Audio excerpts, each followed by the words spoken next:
ជំរាបសួរសួស្តីអ្នកទាំងអស់គ្នាពួកយើងត្រឡប់មកវិញជាមួយនឹងការសម្ដែងសាច់រឿង anime ខ្ញុំរីយ៉ានឬក៏រ៉ាយ៉ាននៅក្នុងវីដេអូនេះគឺខ្ញុំបានលើកយកសាច់រឿងថ្មីមួយទៀតហើយដែលមានឈ្មោះថា The Witch from Mercury ដែលជាប្រភេទ action ដែលមានមនុស្សយន្តធំៗមានការប្រយុទ្ធគ្នាក៏ដូចជាការបង្កើតថ្មីៗអំពីបច្ចេកវិទ្យានៅក្នុងនោះតោះអញ្ចឹងកុំឲ្យខាត់ពេកយើងចូលទៅសាច់រឿងតែម្ដងដើម្បីជាការលើកទឹកចិត្ត admin ឲ្យធ្វើវីដេអូបន្តទៀតអ្នកទាំងអស់គ្នាកុំភ្លេចជួយចុច subscribe ឲ្យ admin ម្នាក់មួយផង admin អរគុណទុកជាមុនចាប់ផ្ដើមនៃសាច់រឿងមកគឺយើងបានឃើញក្មេងស្រីម្នាក់កំពុងតែត្រៀមខ្លួនក្នុងការចូលរៀនផ្នែកបច្ចេកវិទ្យាថ្មីៗនៅសាលារៀន Aztec Cassia នៅសល់តែ5នាទីទៀតទេដែលនាវារបស់ពួកគេត្រូវចុះចតហើយនៅភ្លាមៗនោះក្មេងស្រីម្នាក់នោះគឺបានឃើញថាមានមនុស្សម្នាក់កំពុងតែជាប់គាំងនៅក្នុងលំហឬក៏អាកាសនឹងឯងនាងក៏បានប្រញាប់ប្រញាល់ដើម្បីយកមនុស្សយន្តរបស់នាងទៅជួយសង្គ្រោះដោយមិនមានការអនុញ្ញាតពីបុគ្គលិកនៅទីនោះឡើយក្នុងការជួយសង្គ្រោះនោះគឺ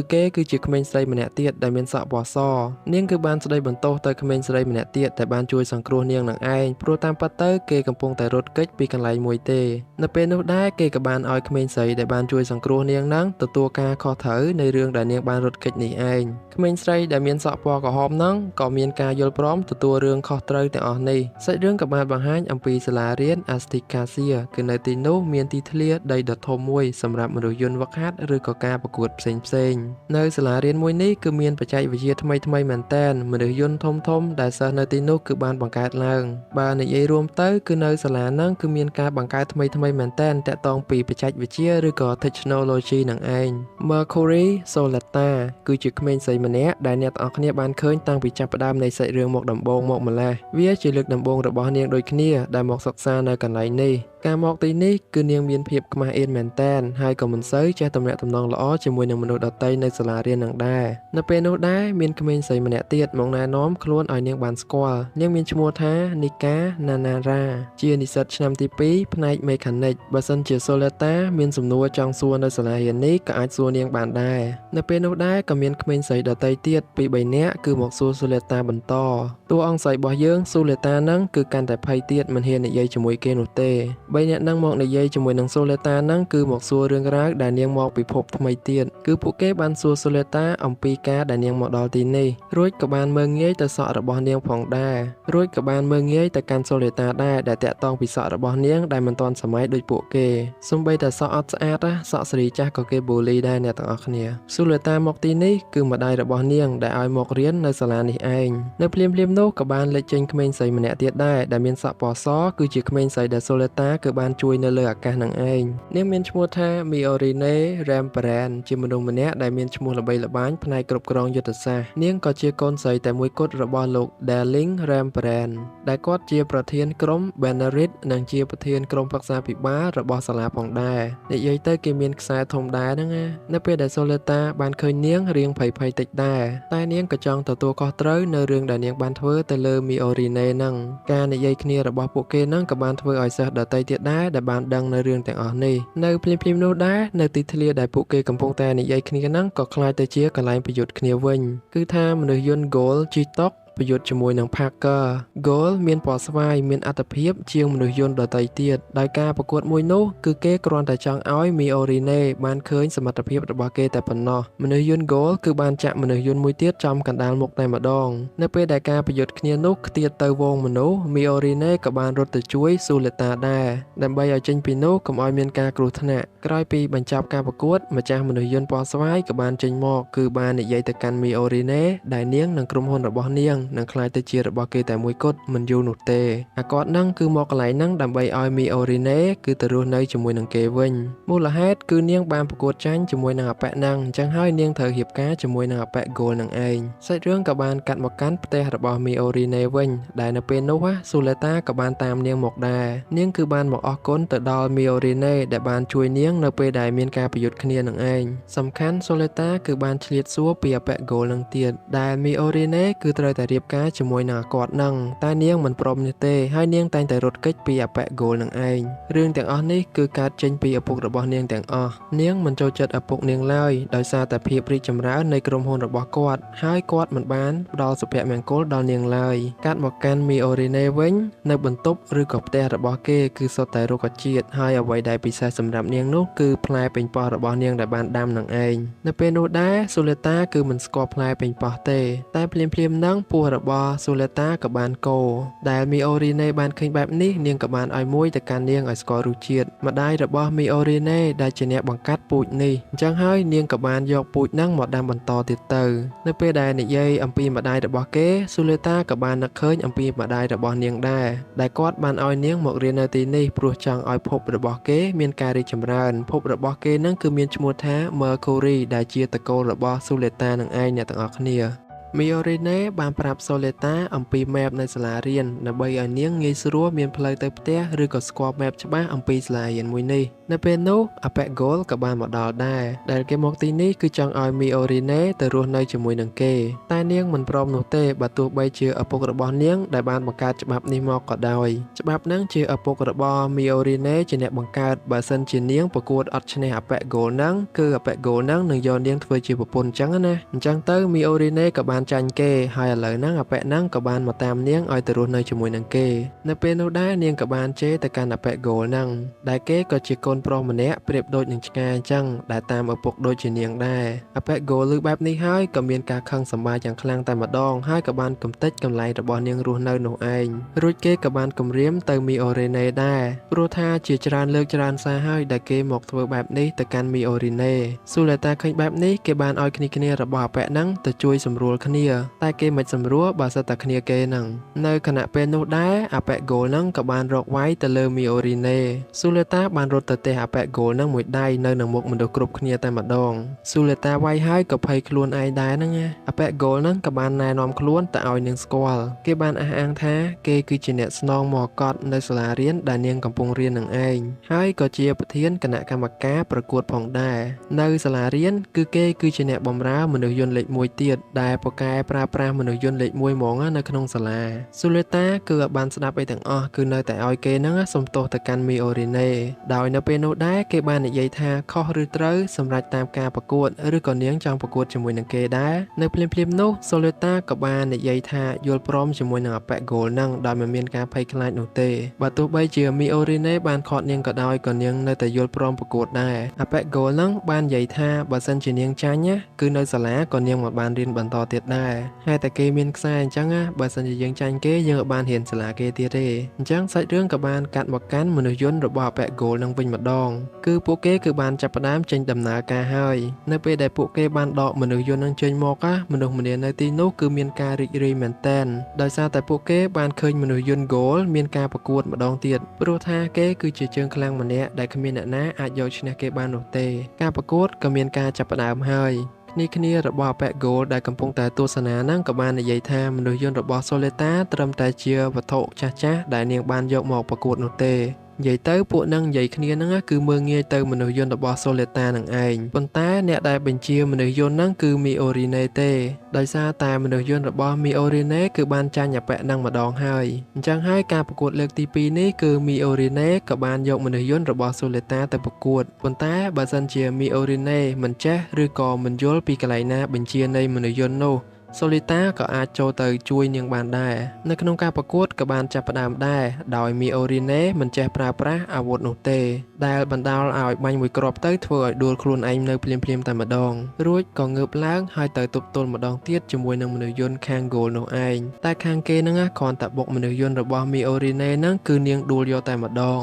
គ្នារបស់អាប៉ែហ្គោលហ្នឹងគ្មានអ្នកណាថាមីអូរីណេអាចយកឈ្នះគេបាននោះទេនៅពេលនោះដែរក៏ដល់ពេលដែលសូលេតាបានចេញទៅជួយនាងហើយពេលគេបានទៅដល់ទីនោះគឺមីអូរីណេមិនចង់ឲ្យនាងមកពាក់ព័ន្ធជាមួយនឹងរឿងហ្នឹងទេប៉ុន្តែដោយភាពទទួលខុសត្រូវរបស់នាងមីអូរីណេក៏សម្រេចចិត្តឲ្យនាងជួយតែម្ដងសំខាន់តបានប្រកួតហ្នឹងសូលេតាបាននិយាយមើងងាយទៅមនុស្សយន្តអាប៉ែហ្គោលហ្នឹងទៀតវាគឺបានធ្វើឲ្យគេកាន់តែមួម៉ៅថែមទៀតហើយ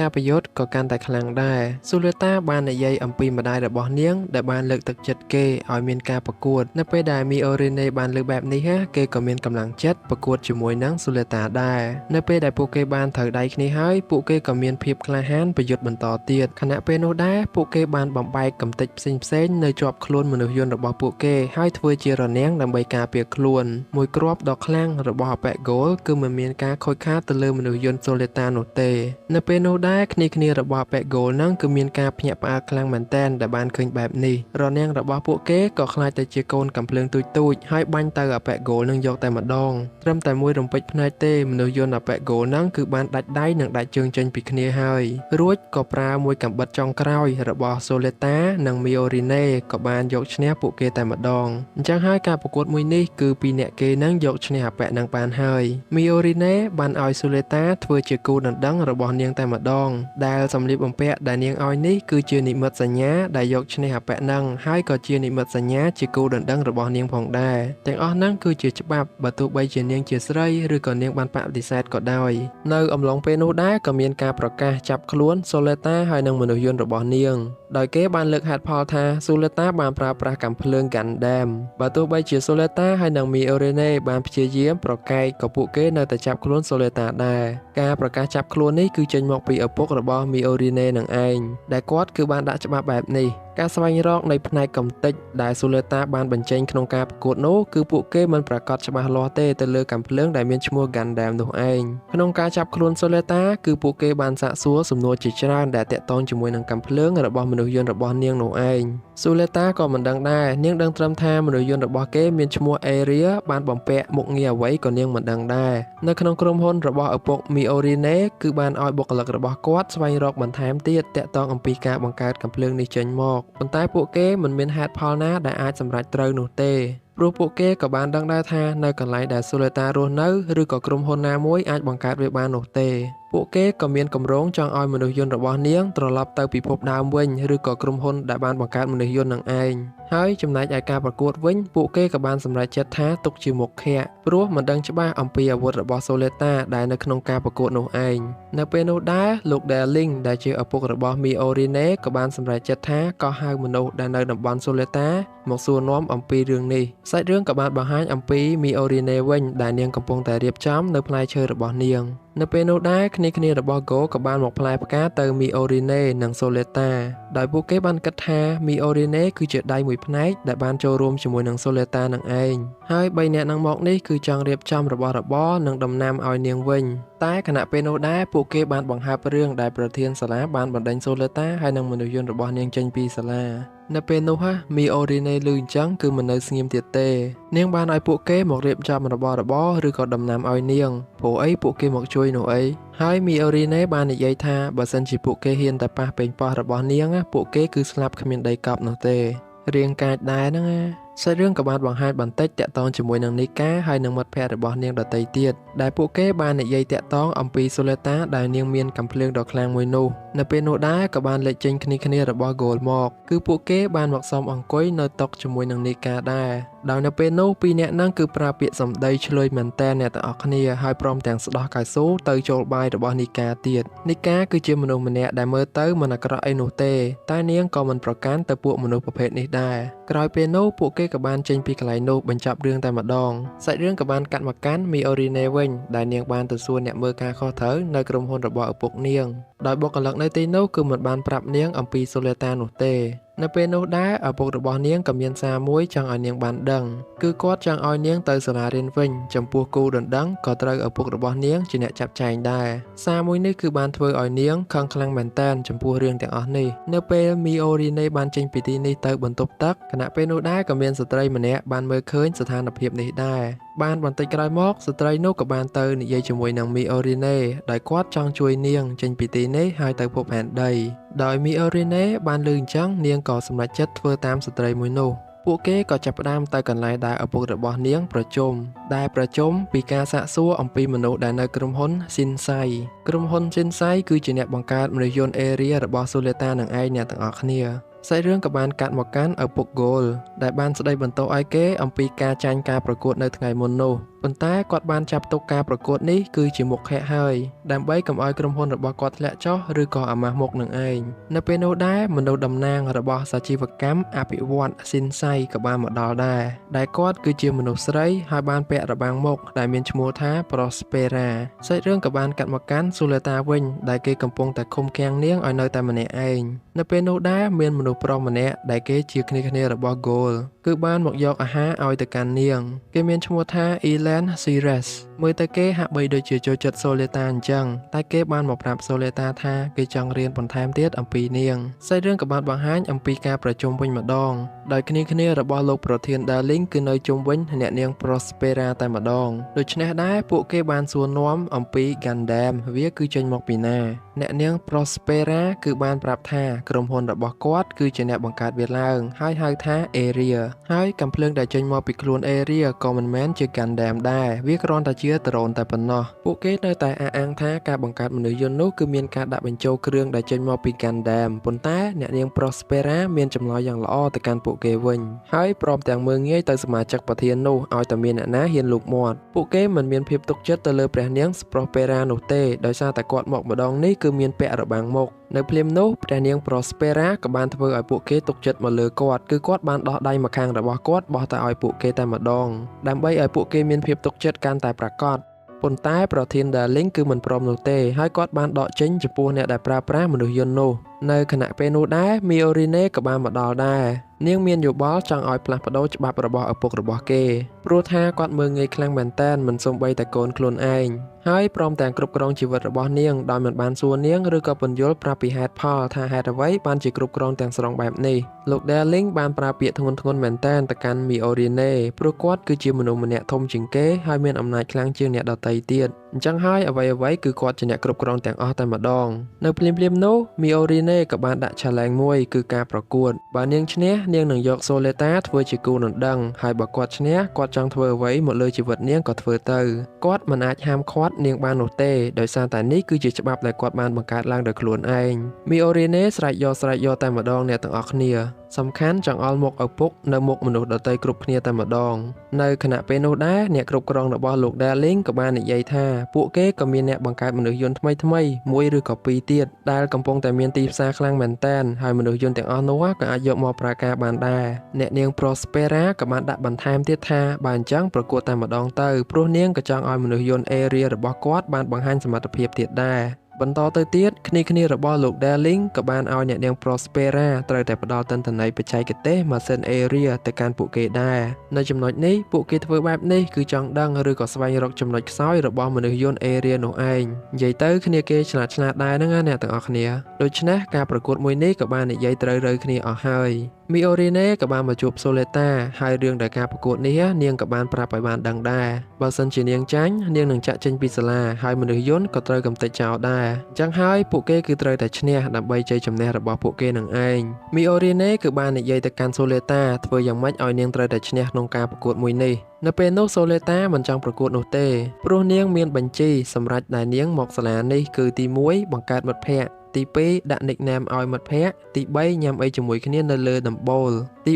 4គឺ date ជាមួយនឹងមនុស្សដែលខ្លួនស្រឡាញ់ Miorine លឺអញ្ចឹងក៏វាយម្ដាយទៅហេតុអីបានជានាងចូលចិត្តរឿងបែបនេះអញ្ចឹងការប្រកួតនេះគឺត្រូវតែប្រកួតហើយព្រោះ Miorine មិនចង់នៅកន្លែងនេះទេគឺនាងចង់ទៅរស់នៅលើផែនដីអញ្ចឹងហើយ Miorine ចង់ឲ្យ Suleta ធ្វើជាគូដណ្ដឹងលេងឲ្យមនុស្សគ្រប់គ្នាបានឃើញហើយពួកគេក៏អាចរួចខ្លួនឬក៏មានឱកាសទៅភពផែនដីដែរកាត់មកកាន់ Goal វិញនៅពេលនោះគេបានស្ដីបន្ទោសទៅបុគ្គលិកទាំងអស់ប៉ុន្តែឪពុករបស់គេក៏បានមកដល់រួចក៏ទះគេមួយដៃតែម្ដងដោយសារតែ Goal បានស្ដីឲ្យគេដោយមិនមានហេតុផលណាមួយឪពុករបស់គាត់គឺបានរៀបចំរួចហើយក្នុងការប្រកួតនេះឲ្យគេមានភាគរយឈ្នះតែម្ដងហើយគាត់ក៏បានឲ្យ Goal ត្រូវតែយកភាពជោគជ័យមកឲ្យគាត់ឲ្យបានកុំឲ្យគេមើលងាយបាក់មុខគ្រួសារនិងក្រុមហ៊ុនទាំងមូលតែម្ដងសាច់រឿងក៏បានកាត់មកកាន់ Suleta វិញនាងកំពុងតែនិយាយជាមួយនឹងអ្នកនាង Prospera ដែលការប៉ັດនៃសាច់រឿងក៏បានបង្ហាញថាអ្នកនាង Prospera គឺជាម្ដាយរបស់ Suleta Prospera បាននិយាយលើកទឹកចិត្តទៅកាន់ Soleta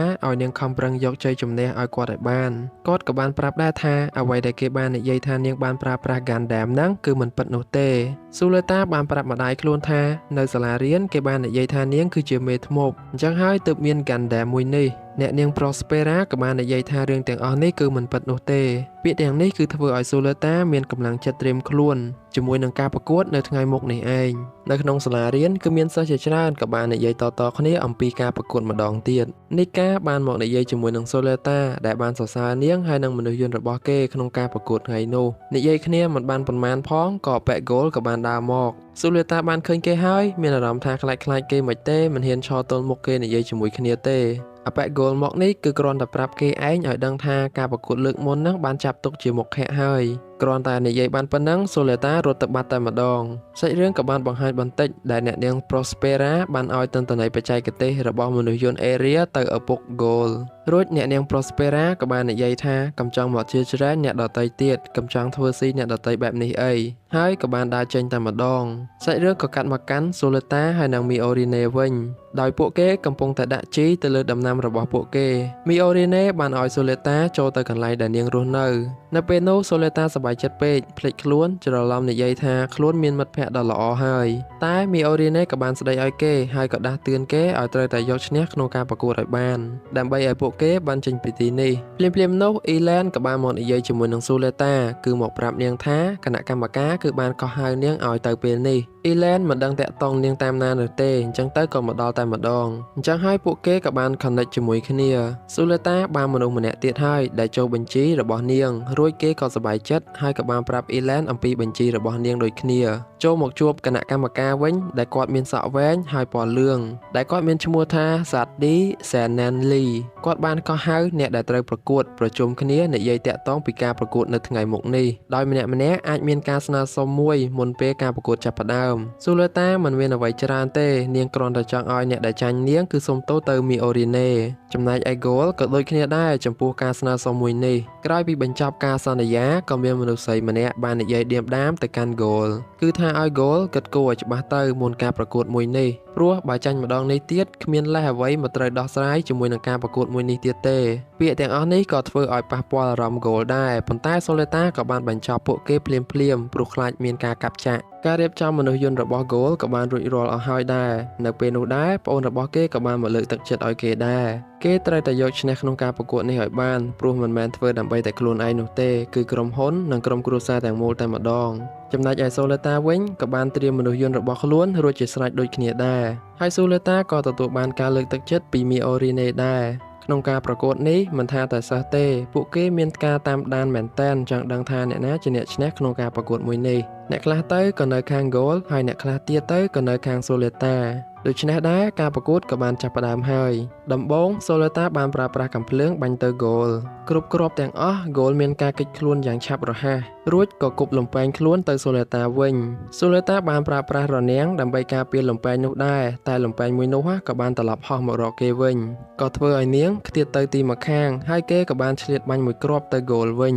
ដោយមានការការពារខ្លួនឯងទាន់ Gol ក៏បានប្រើប្រាស់កាំភ្លើងស្រដៀងទៅនឹងមនុស្សយន្ត Soleta ដែររួចក៏ចាប់ផ្ដើមវាយប្រហារនាងភ្លាមតែម្ដងក្នុងគណៈពេលនោះដែរ Soleta ក៏លួចទៅបាញ់ពីក្រោយខ្នងគេដែរប៉ុន្តែ Gol នៅតែអាចការពារខ្លួនបានអាវុធតូចៗរបស់ Gol ក៏បានចាប់ផ្ដើមបាញ់មកលើ Soleta ភ្លាមទីលានដែលពួកគេកំពុងតែប្រយុទ្ធក៏ត្រូវបានបន្ថែមទៀតអំពីទឹកភ្លៀងនៅពេលនោះដែរ Soleta បានប្រើប្រាស់កាំភ្លើងរបស់ខ្លួនបាញ់ទៅសត្រូវភ្លាមតែវាបែរជាមិនមានប្រសិទ្ធភាពទៅវិញឲ្យតែនាងបាញ់ទៅដឹងតែគ្រាប់កាំភ្លើងគឺរលាយហើយត្រូវទឹកមិនកើតនោះទេខណៈពេលនោះគឺជាឱកាសរបស់ Gol ហើយគេបានហក់ទៅកាប់ Soleta តែម្ដងតែនាងក៏បានយកដាវរបស់ខ្លួនរងជាមួយនឹង Gol បានផងដែរ Miorine ក៏បានដឹងដែរថាធម្មតា system មិនមានភ្លៀងបែបនេះនោះទេនេះប្រហែលមកពីល្បិចរបស់ឪពុក Gol ហើយចំណែកឯការប្រយុទ្ធវិញដោយ Soleta មិនអាចទប់បន្តទៀតទេជាមួយនឹងលំពែងរបស់ Gol ក៏បានកាត់ដៃម្ខាងរបស់មនុស្ស ស្សយន្តអេរីយកតែម្ដងនៅភ្លាមៗនោះមីអូរីណេទ្រាំមិនបាននោះទេនាងក៏បានប្រើប្រាស់កូនមនុស្សយន្តតូចមួយទៅបញ្ឈប់ភ្លៀងនៅក្នុងការប្រកួតមួយនោះនាងបានឲ្យសូលេតាគេចខ្លួនសិនទៅហើយនាងនឹងមិនឲ្យផែនការរបស់ឪពុកនាងនិងឪពុករបស់ហ្គោលទទួលបានជោគជ័យនោះទេសូលេតាវិញគ្នាប្រឹងប្រយុទ្ធចង់ឈួតហើយនាងបានឆ្លៀតឱកាសកាត់ដៃរបស់ហ្គោលវិញតែដៃទាំងពីរនោះក៏ក្លាយទៅជាអាវុធហើយបាញ់មកលើសូលេតាវិញតែនាងនៅតែអាចគេចខ្លួនបានយ៉ាងល្អ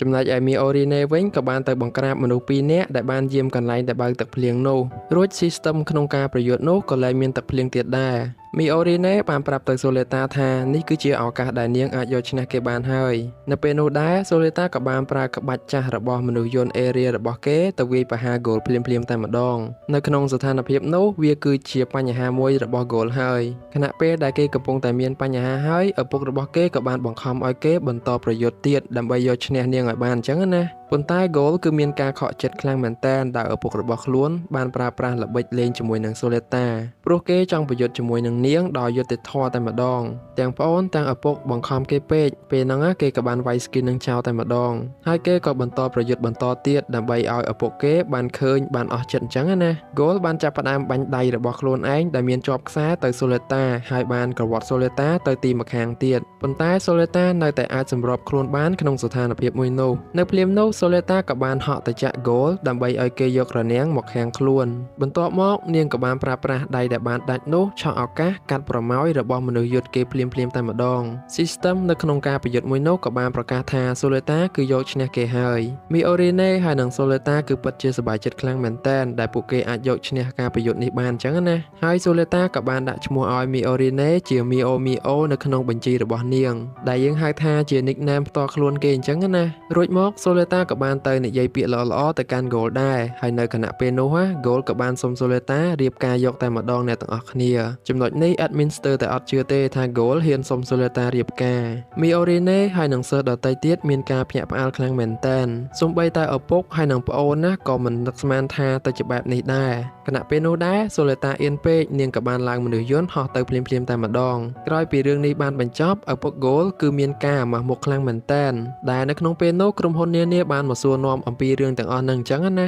គ្មានពាក្យអ្វីដែលអាចឆ្លើយទៅកាន់ពួកគេបានឡើយព្រោះអីចាញ់លើកនេះគឺលើកទី2ហើយកាត់មកកាន់សូលេតាហើយនិងមីអូរីណេវិញមីអូរីណេបានឲ្យសូលេតាត្រូវតែពាក់ឈុតមួយនេះព្រោះអីវាគឺជាឈុតដ៏ពិសេសជាងគេនៅក្នុងសាលាមួយនេះអញ្ចឹងណានៅពេលនោះដែរនារីត្រីខកំប៉ុង3នាក់ដែលធ្លាប់បូលីទៅសក់របស់សូលេតាហ្នឹងនាងក៏បានមករាក់ទាក់ទៅសូលេតាព្រោះអីសូលេតាត្រូវបានកូនអ្នកមានមុខមានមាត់មកសុំរៀបការអីអញ្ចឹងណាតតែគេបានឡើងកូនបន្តិចមកធ្វើឯងយកចិត្តយកថ្លើមគេអីណាយ៉ាប់ហ្មងភ្លាមៗនោះអាប៉ែកហ្គោលក៏បានចូលមករកសូលេតាហើយនិងមីអូរីណេចំណែកឯ3នាក់នោះវិញប្រូចរត់បាត់ហ្គោលមកនេះគឺគេបានសុំទោសទៅកាន់មីអូរីណេដែលគេបានសន្យាថាបើចាញ់ការប្រកួតមួយនោះគេនឹងសុំទោសទៅកាន់នាងនេះហើយបានគេហៅថាកូនប្រុសដើមទ្រូង5ហាត់ពិតមែនហ៊ានធ្វើហ៊ានទទួលដោយតែ admin ដែរទេតែហ្គោលក៏មិនសូវចូលចិត្តសូលេតាដែរព្រោះនាងឲ្យតែឃើញមុខអាប៉ែកហ្នឹងដឹងតែខ្លាចហើយអញ្ចឹងទៅបានហ្គោលអត់សូវចូលចិត្តសូលេតានៅថ្ងៃដំបូងនៃការប្រឡងក៏បានមកដល់ដោយម្នាក់គឺត្រូវតែមានក្រុមហើយមានម្នាក់ត្រូវតែប្រើប្រាស់មនុស្សយន្តដើម្បីសម្អាតគ្រាប់មីនចំណែកឯអ្នកផ្សេងទៀតក៏ត្រូវមើលផែនទីនៃការដាក់បង្កប់នៃគ្រាប់មីនទាំងនោះដែរចំពោះសូលេតាគឺនាងគ្មានគ្នាសម្រាប់ប្រឡងដូចគេនោះទេអញ្ចឹងហើយការប្រឡងមួយនេះគឺនាងត្រូវតែធ្វើតែម្នាក់ឯងបន្ទាប់មកគឺនាងមិនអាចជាប់ក្នុងការប្រឡងនោះទេចំណែកឯក្រុមមួយទៀតវិញដែលពួកគេគឺបានចាប់ផ្ដើមហើយអ្នកបើកមនុស្សយន្តគឺមានឈ្មោះថាឈូនាងពិតជាជឿជាក់ខ្លួនឯងខ្លាំងមែនតើក្នុងការប្រឡងមួយនេះនៅពេលនាងចាប់ផ្ដើមគណៈពេលនោះដែរមនុស្សយន្តរបស់នាងក៏មានអ្វីមួយយ៉ាងមកបាំងមុខនៅពេលដែលនាងកំពុងតែដើរនោះហើយក៏បណ្ដោយឲ្យនាងត្រូវជន់គ្រាប់មីនធ្លាក់ក្នុងការប្រឡងមួយនោះភ្លាមហើយឈូពិតជាខឹងមែនតើចំពោះអ្នកណាដែលបានធ្វើទង្វើនេះមកលើគេការប្រឡងគឺមានរយៈពេល3ថ្ងៃសូលេតាបានដើររកសមាជិកក្រុមដើម្បីយកមកប្រឡងប៉ុន្តែมันមាននរណាម្នាក់គឺទំនេរនោះឡើយនាងក៏បានជួបជាមួយនឹងនីកាហើយនិយាយគ្នាអំពីការរកសមាជិកក្រុមនេះនីកាមិនអាចជួយសូលេតាបានឡើយដោយសារតែនាងគឺមានក្រុមរួចរាល់ហើយនៅពេលនោះដែរនីកាក៏បានណែនាំនាងទៅអ្នកដែលត្រូវការសមាជិកដែរប៉ុន្តែគឺនៅតែមិនអាចមានសម្រាប់សូលេតាទេនៅពេលនោះគ្នា គ្នារបស់នីកាក៏បានមករយៈតាក់នឹងណែនាំខ្លួនទៅកាន់សូលេតាដែរខណៈពេលនោះដែរឈូឈូក៏បានមកដល់រួចក៏បានជះកំហឹងទៅលើសូលេតាប្រហែលមកពីការប្រឡងនោះហើយអញ្ចឹងហើយសូលេតាក៏មកអង្គុយកំសត់តែម្នាក់ឯងដោយសារតែគ្មានគ្នាប្រឡងដូចគេនោះទេពេលនោះអ៊ីឡែនក៏បានមកនិយាយជាមួយនឹងសូលេតាអំពីការស្វែងរកសមាជិកនោះគឺគេចង់ឲ្យសូលេតាចូលក្រុមគេកុំឲ្យពិបាករកទៀតតែពេលនោះដែរមីអូរីណេក៏បានមកដល់ហើយមិនឲ្យសូលេតាចូលនោះទេព្រោះអ៊ីឡែនគឺជាសត្រូវរបស់នាងដូច្នេះហើយមីអូរីណេក៏បានចូលធ្វើជាសមាជិកឲ្យសូលេតាវិញតែម្ដងតែគឺមិនមែនមីអូរីណេចេញពីក្រុមខ្លួនមកក្រុមសូលេតាទេគឺមីអូរីណេមានពីរក្រុមតែម្ដងគ្រាន់តែនាងមកជួយសូលេតាមកពេលអីចឹងណាសាច់រឿងក៏បានកាត់មកកាន់ពេលយប់វិញម្ដងដោយសូលេតាបានប្រាប់ពីក្តីសម័យរបស់នាងតែឲ្យមីអូរីណេបានដឹងនាងខំរៀនខ្លាំងបែបនេះក៏ព្រោះចង់បង្កើតសាលារៀនឲ្យបានច្រើននៅភពដែលគេរស់នៅនឹងឯងគឺ Mercury ព្រោះនៅទីនោះគឺមិនសូវមានសាលាច្រើនទេហើយនឹងធនធានមនុស្សអីចឹងណានៅថ្ងៃបន្ទាប់ការប្រឡងក៏បានចាប់ផ្ដើមទៀតហើយនៅពេលដែលមីអូរីណេហើយនិងសូលេតាបានដើរទៅប្រឡងពួកគេក៏បានជួបជាមួយនឹងឈូឈូនៅពេលនោះឈូឈូក៏បានថាឲ្យសូលេតាថាមានគេជួយហើយហេតុអ្វីមកក្រុមរបស់នាងរកគ្នាអញ្ចឹងនៅខណៈពេលនោះដែរសូលេតាមិនបាននិយាយអ្វីទេប៉ុន្តែមីអូរីណេក៏បានលូកមាត់និយាយជាមួយនឹងឈូឈូពេលហ្នឹងក៏មានការប៉ះពាល់ពាក្យសម្ដីគ្នាទៅវិញទៅមកដែររួចសាច់រឿងក៏បានកាត់មកកាន់ការប្រឡងវិញដំបូងសូលេតាគឺជាអ្នកចូលប្រឡងមុនគេចាប់ផ្ដើមដំបូងមីអូរីណេក៏បានប្រាប់សូលេតាឲ្យដើរគេចពីគ្រាប់បែកបានយ៉ាងល្អគេចបានគ្រាប់ទី1ហើយនិងគ្រាប់ទី2ដល់ពេលនោះដែរគឺមានសភាវៈអវ័យពណ៌ខ្មៅបានបិទចិត្តមិនឲ្យសូលេតាមើលឃើញផ្លូវដើរនោះទេក្នុងពេលនោះដែរមីអូរីណេក៏បានឃើញសិស្ស2នាក់កំពុងតែអង្គុយសើចសប្បាយដែលឃើញគេមានទុកបែបនេះអញ្ចឹងមីអូរីណេក៏បានដឹងហើយថាជាស្នាដៃរបស់ពួកគេទេដែលបានធ្វើឲ្យសូលេតាមិនអាចប្រឡងជាប់អីអញ្ចឹងណាមីអូរីណេបានឲ្យសូលេតាព្យាយាមដើរទៅមុខម្ដងតិចតែនៅពេលនោះក៏បានអស់ពេលបាត់ទៅអញ្ចឹងហើយសូលេតាគឺធ្លាក់ទៀតហើយក្នុងការប្រឡងនេះតែមីអូរីណេក៏បានអនុញ្ញាតឲ្យនាងព្យាយាមម្ដងទៀតមិនឲ្យនាងចោះចាញ់ឡើយបានបន្តិចក្រោយមកនាងក៏បានដើរជន់គ្រាប់បែកទៀតហើយធ្លាក់ម្ដងទៀតហើយមីអូរីណេគឺមិនអស់ចិត្តនោះទេនាងក៏បានឲ្យសូលេតាប្រឡងម្ដងហើយម្ដងទៀតប្រឡងចិត្ត10ដងហើយអ្នកទាំងអស់គ្នាប៉ុន្តែសូលេតាគឺនៅតែធ្លាក់ទៀតចំពោះសិស្សដែលត្រូវប្រឡងតាមក្រោយហ្នឹងនាងក៏បានស្ដីបន្ទោសទៅមីអូរីណេព្រោះនាងបានអនុញ្ញាតឲ្យសូលេតាប្រឡងម្ដងហើយម្ដងទៀតធ្វើឲ្យខាតពេលគេអញ្ចឹងណាភ្លាមនោះសូលេតាក៏បានថា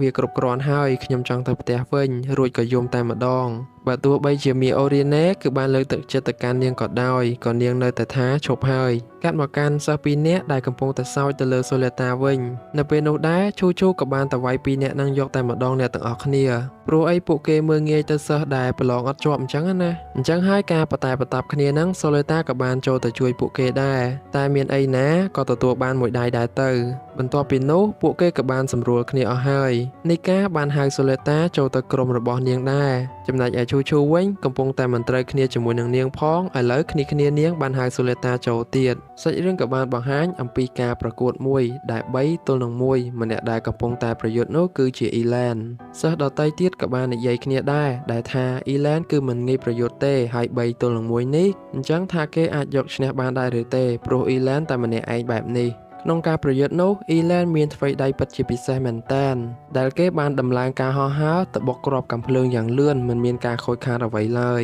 រួចគេក៏បាញ់ពីគ្រាប់ទៅវិញហើយត្រូវមនុស្សយន្តមួយដែលធ្វើឲ្យគេគ្រប់គ្រងមិនបានគេក៏បានបាញ់គ្នាឯងម្នាក់ទៀតទៅអំឡុងពេលមួយស្មើនោះអ៊ីឡែនបានហោះទៅកាត់ស្នែងរបស់មនុស្សយន្តមួយទៀតត្រឹមតែមួយរំពេចភ្នែកតែប៉ុណ្ណោះការប្រយុទ្ធនេះអ៊ីឡែនក៏បានយកឈ្នះពួកគេ3ទល់នឹង1គ្មានបញ្ហានោះទេសាច់រឿងក៏បានបង្ហាញអំពីគ្នារបស់លោក Darling ដែលពួកគេកំពុងតែស្វែងរកបន្ថែមទៀតអំពីមនុស្សយន្ត Seleta Area នោះឯងហេតុតែចង់ឈ្នះគេយ៉ាប់ហ្មងសាច់រឿងក៏បានកាត់មកកាន់នីកាដែលនាងកំពុងតែពិនិត្យមើលទៅលើមនុស្សយន្ត Seleta ដែរនីកាហើយនឹងគ្នារបស់នាងប៉ុន្មានអ្នកទៀតក៏បានសរសើរមនុស្សយន្ត Seleta ដែរព្រោះ Seleta បានចូលធីមឬក៏ក្រុមរបស់នីកាហើយអញ្ចឹងចំពោះធីមមួយគឺសុទ្ធតែមានផ្ទះមួយគឺនៅមួយក្រុមឬក៏នៅមួយធីមតែម្ដងអ្នកទាំងអស់គ្នាអ៊ីឡែនគឺបានហៅ Seleta ទៅខាងក្រៅតែ2នាក់ទេគ្នារបស់នីកាបាននិយាយថាទៅតែ2នាក់អញ្ចឹងដូចជាទៅដេតអញ្ចឹងប៉ុន្តែ Seleta ថាមិនមែនទេពួកគេក៏បាននិយាយដែរថាអ៊ីឡែនគឺជាមនុស្សប្រុសម្នាក់ដែលមិនសូវមាត់មិនសូវកទេ នៅពេលដែលគេសប្បាយចិត្តឬក៏អត់សប្បាយចិត្តគឺគេមិនដែលបង្ហាញអារម្មណ៍បែបនេះទៅអ្នកដទៃបានឃើញនោះទេសូម្បីតែញញឹមតែម្ដងក៏មិនដែលដែរហើយមានមនុស្សជាច្រើនគឺចូលចិត្តនិងស្រឡាញ់អ៊ីឡែនតែឥឡូវនេះគឺមានតែសូលេតាទេដែលអ៊ីឡែនបានហៅទៅក្រៅអញ្ចឹងណាហើយសូលេតាក៏បានប្រាប់រឿងរ៉ាវទាំងអស់នេះទៅម្ដាយរបស់គេឲ្យបានដឹងដែរបន្ទាប់មកកាត់មកកាន់អ៊ីឡែនហើយនឹងស្ត្រីម្នាក់ដែលពួកគេកំពុងតែជជែកគ្នាតាក់ទងជាមួយនឹងមនុស្សយន្តអេរីរបស់សូលេតានឹងឯងអ៊ីឡែនហាក់បីដូចជាមានរឿងសម្ងាត់មួយចំនួនដែលគេបានកោះហៅសូលេតាចេញទៅខាងក្រៅនិយាយគ្នាបែបនេះហើយនៅក្នុងរូបភាពនេះក៏យើងបានឃើញថារាងកាយរបស់អ៊ីឡែនគឺមិនដូចមនុស្សធម្មតានោះទេសាច់រឿងក៏បានបង្ហាញអំពីសូលេតាវិញដែលធីមរបស់នាងកំពុងតែរៀបចំមនុស្សយន្តឲ្យសូលេតាព្រោះការចេញទៅខាងក្រៅជាមួយនឹងអ៊ីឡែននេះគឺអ៊ីឡែនក៏បានឲ្យសូលេតាយកមនុស្សយន្តរបស់នាងទៅជាមួយគ្នាដែរភ្លាមៗនោះមីអូរីណេក៏បានមកដល់ដែរដែលនាងព្យាយាមនិយាយកុំឲ្យសូលេតាទៅជាមួយនឹងអ៊ីឡែនបែបនេះអីព្រោះអ៊ីឡែនហើយនឹងគ្នារបស់ពួកគេមិនល្អនោះទេហើយណាមួយគេក៏ជាសត្រូវរបស់មីអូរីណេដែរប៉ុន្តែនៅពេលនោះមីអូរីណេគាត់នាងមិនបាននោះទេហើយនៅពេលនោះដែរអ្នកនៅក្រុមរបស់នាងម្នាក់បានប៉ឹងឲ្យសូលេតាសួរថ្ងៃ birthday របស់អ៊ីឡែនដែរក្នុងពេលនោះដែរនាងក៏បានចេញទៅគ្នារបស់ Goal 2 នាក់ក៏បានទៅប្រាប់ Goal អំពីរឿងនេះឲ្យបានដឹងដូចគ្នានៅពេលសូលេតាទៅដល់ទីនោះគឺអ៊ីឡែនបានឲ្យនាងប្រើប្រាស់មនុស្សយន្តអេរីទៅបរិវេណដែលគេបានប្រកួតនៅថ្ងៃមុននោះឯងរួចនាងក៏បានព្រមតាមអ៊ីឡែនដែរនៅក្នុងមនុស្សយន្តនោះគឺមានសូលេតាហើយនិងអ៊ីឡែនពេលនោះដែរអ៊ីឡែនបានសួរជាច្រើនសំណួរតាក់ទងជាមួយនឹងមនុស្សយន្តរបស់នាងសូលេតាបានប្រាប់ថាមនុស្សយន្តអេរីនេះគឺនៅជាមួយនាងតាំងពីក្មេងមកម្ល៉េះវាមិនដែលនាំទុក្ខឬក៏ផលពិបាកអ្វីមួយទៅនាងទេហើយមនុស្សយន្តអេរីនេះហាក់បីដូចជាមិត្តភក្តិរបស់គេជិតស្និទ្ធឬក៏ដូចជាគ្រួសារតែមួយអញ្ចឹងក្រោយពីសូលេតាបាននិយាយរួចនាងក៏បានសួរថ្ងៃ birthday របស់អ៊ីឡែននៅពេលនោះដែរអ៊ីឡែនមុននឹងប្រាប់នាងគេក៏ចង់សុំនាងធ្វើអ្វីមួយគឺសុំបើកមនុស្សយន្តអេរីរបស់សូលេតាដោយខ្លួនឯងតែម្ដងអញ្ចឹងហើយសូលេតាដឹងនិយាយម៉េចនាងក៏បានយល់ព្រមដែរក្នុងពេលអ៊ីឡែនបានប្រើប្រាស់មនុស្សយន្តរបស់នាងអ៊ីឡែនហាក់បីដូចជាមិនពិបាកទេក្នុងការប្រើប្រាស់វាខួរក្បាលអ៊ីឡែនបានភ្ជាប់ជាមួយនឹងមនុស្សយន្តមិនខុសប្រក្រតីអ្វីទេគ្រាន់តែដៃរបស់គេមានការឈឺបន្តិចនៅពេលដែលបញ្ជាវាហើយនៅពេលនោះអ៊ីឡែនក៏បាននិយាយថាសូលេតាគ្មានអ្វីដូចគេនោះទេរួចអ៊ីឡែនបានចុះពីមនុស្សយន្តហើយគេបានផ្លាស់ប្ដូរអាកប្បកិរិយាភ្លាមៗតែម្ដងអ្នកទាំងអស់គ្នាគេមិនបាននិយាយប្រាប់ថ្ងៃ birthday របស់គេទៅកាន់សូលេតាឡើយព្រមទាំងថាសូលេតាគឺជាមនុស្សរំខានគេទៀតផងនៅពេលអ៊ីឡែនបានដើរចេញនោះ Goal ក៏បានមកដល់ដែរហើយគេក៏បានសួរទៅកាន់អ៊ីឡែនដែរថាគេបានធ្វើអីខ្លះទៅលើសូលេតារួចអ៊ីឡែនក៏បានឆ្លើយវិញថាអ្នកឯងចង់មានការប្រកួតមែនរៀបពេលវេលាឲ្យល្អទៅខ្ញុំមានឆ្លើយមួយជាមួយនឹងអ្នកឯងអត់បានឆ្លើយសំណួរគេទេប៉ុន្តែបបួលគេប្រយុទ្ធយកហ្មងបន្ទាប់មកសាច់រឿងក៏បានបង្ហាញអំពីការប្រកួតយកតែម្ដងនៅពេលនោះគណៈកម្មការបានឲ្យដៃគូប្រកួតមានការស្នើសុំមួយ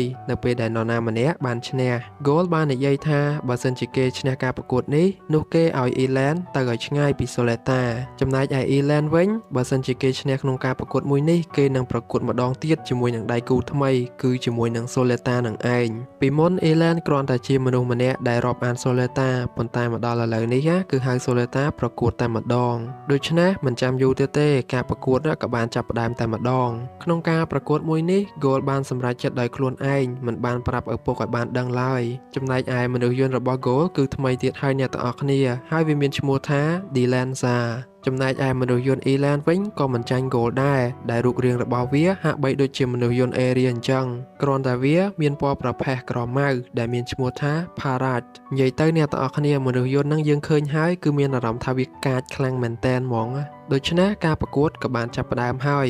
ដំបូង Goal បានហោះឡើងទៅខាងលើរួចក៏បាញ់រះទៅអ៊ីឡែនដោយមិនបានដកដៃឡើយចំណែកឯអ៊ីឡែនវិញគ្មានអ្វីក្រៅពីកិច្ចខ្លួនសិនទេបន្ទាប់មក Goal បានហក់ទៅកាប់អ៊ីឡែនមួយកាំបិតយកតែម្ដងអ្នកទាំងអស់គ្នាដែលធ្វើឲ្យអ្នកទស្សនាមានការភ្ញាក់ផ្អើលគ្រប់គ្នាតែម្ដងអ៊ីឡែនបានត្រឹមតែកិច្ចខ្លួនមិនទាន់តដៃទៅវិញទេក្នុងពេលនោះដែរដល់ពេលដែលអ៊ីឡែនបានវាយប្រហារទៅ Goal វិញហើយ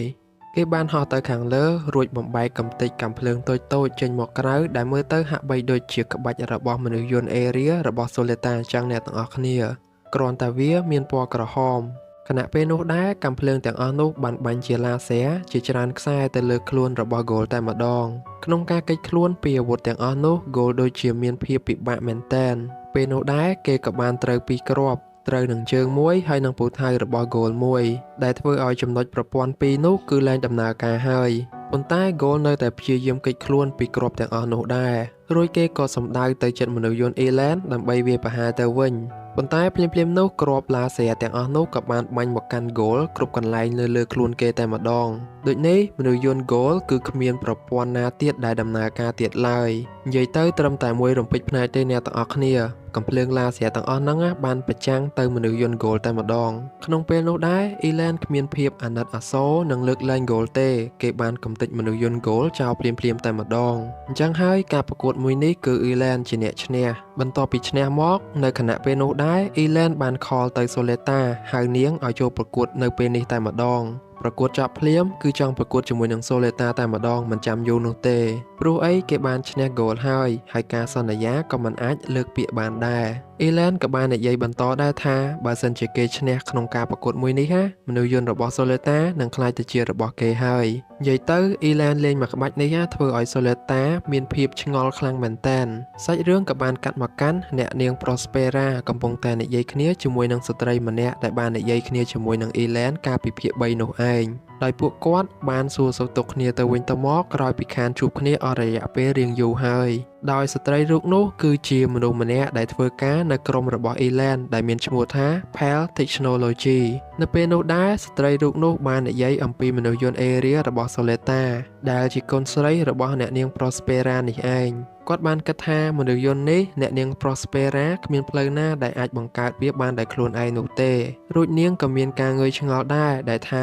ហេតុអ្វីបានជាកូនស្រីរបស់អ្នកនាង Prospera ហ្នឹងគឺជាអ្នកប្រើប្រាស់ទៅវិញនៅក្នុងចំណុចនេះគឺគាត់ចង់មានន័យថាមនុស្សយន្តដែលខ្លាំងជាងគេនៅលើโลกនេះគឺមានតែមួយគត់មិនអាចមានពីរបានឡើយអញ្ចឹងហើយមនុស្សយន្តខ្លាំងដូចជាមនុស្សយន្តរបស់ Soleta ហ្នឹងក៏មិនអាចមានតែមួយគត់ដែរគាត់អាចនឹងមានកម្រងកំទេចមនុស្សយន្តរបស់ Soleta ឬក៏សម្លាប់ Soleta ចោលដែរតែទោះជាយ៉ាងណាអ្នកនាង Prospera គឺមិនភ័យព្រួយឡើយហើយគាត់ព្រមទាំងមានភាពទុកចិត្តយ៉ាងខ្លាំងទៅលើកូនស្រីរបស់គាត់កាត់មកកាន់ Soleta ហើយនឹងធីមរបស់នាងវិញនៅក្នុងនោះពួកគេបានជជែកគ្នាអំពីការប្រកួតរវាងមនុស្សយន្ត Soleta ហើយនិងមនុស្សយន្ត Elan Miorine ក៏បានស្ដីបន្ទោសទៅ Soleta ដែរដែលនាងបានសន្យាប្រកួតជាមួយនឹង Elan ដោយមិនបានប្រាប់នាងមុនហើយបើសិនជានាងចាញ់ Elan Miorine គឺមិនអភ័យទោសឲ្យនាងឡើយដោយការសន្យាប្រកួតនេះគឺវាលឿនមែនតែនដែលនាងអាចបានប្រាប់ Miorine ឲ្យបានដឹងមុនទេសាច់រឿងក៏បានកាត់មកកាន់ Goal វិញដោយនៅពេលនោះគឺគេបានត្រូវបានចាក់ចេញពីធីមជីតុកហើយ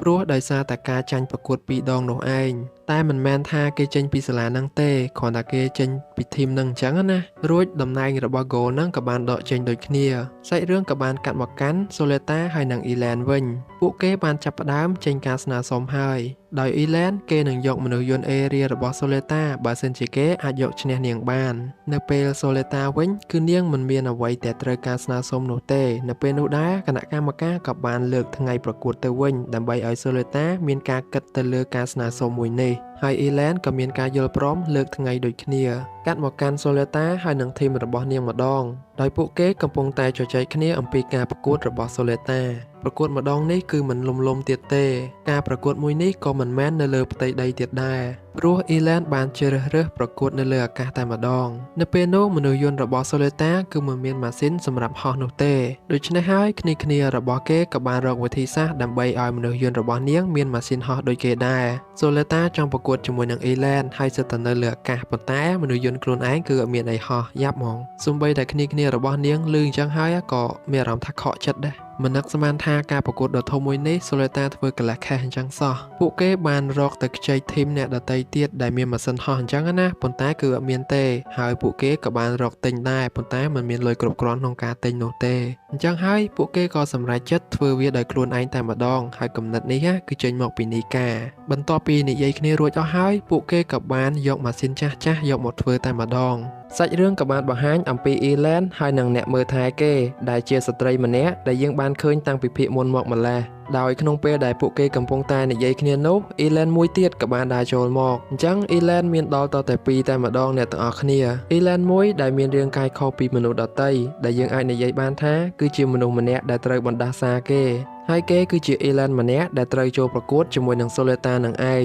បើសិនជាគេឈ្នះក្នុងការប្រកួតមួយនេះ Elan ម្នាក់ទៀតដែលជាមនុស្សពិតប្រាកដនោះហើយនឹងស្ត្រីម្នាក់នោះពួកគេគឺនឹងផ្ដល់មុខទៅកាន់ Elan ដែលត្រូវបណ្ដាសានោះឯងហើយព្រមទាំងធ្វើ ID មួយឲ្យទៅគេដើម្បីឲ្យគេក្លាយទៅជាមនុស្សម្នាក់ឬក៏ជាសិស្សម្នាក់នៅក្នុងសាលារៀនមួយនេះនៅចំណុចនេះ admin ចង់ប្រាប់អ្នកទាំងអស់គ្នាថា Elan ម្នាក់ហ្នឹងគឺគ្រាន់តែជាមនុស្សម្នាក់ដែលត្រូវបណ្ដាសាគេទេអញ្ចឹងហើយគេហៅម្នាក់នឹងមកដើម្បីឲ្យបម្រើទៅដល់ Elan ពិតប្រាកដហើយនឹងស្ត្រីម្នាក់នោះឯងសាច់រឿងក៏បានកាត់មកកាន់ Soleta ហើយនឹងគ្នារបស់ពួកគេកំពុងតែតេស្តសាកល្បងអំពីម៉ាស៊ីនហោះដែលពួកគេបានធ្វើឲ្យ Soleta សម្រាប់មនុស្សយន្តរបស់នាងនឹងឯងចំណែកឯ Soleta វិញក៏បានទៅពិនិត្យមើលកន្លែងដែលនាងត្រូវប្រយុទ្ធផងដែរនៅក្នុងពេលនោះដែរ Miorine ក៏បានដាស់តឿនទៅកាន់ Soleta ដែរហើយព្រមទាំងស្ដីបន្ទោសឲ្យនាងទៀតពីព្រោះថានៅពេលដែលនាងធ្វើអ្វីមួយគឺមិនបានប្រាប់ Miorine ឲ្យបានដឹងមុនទេ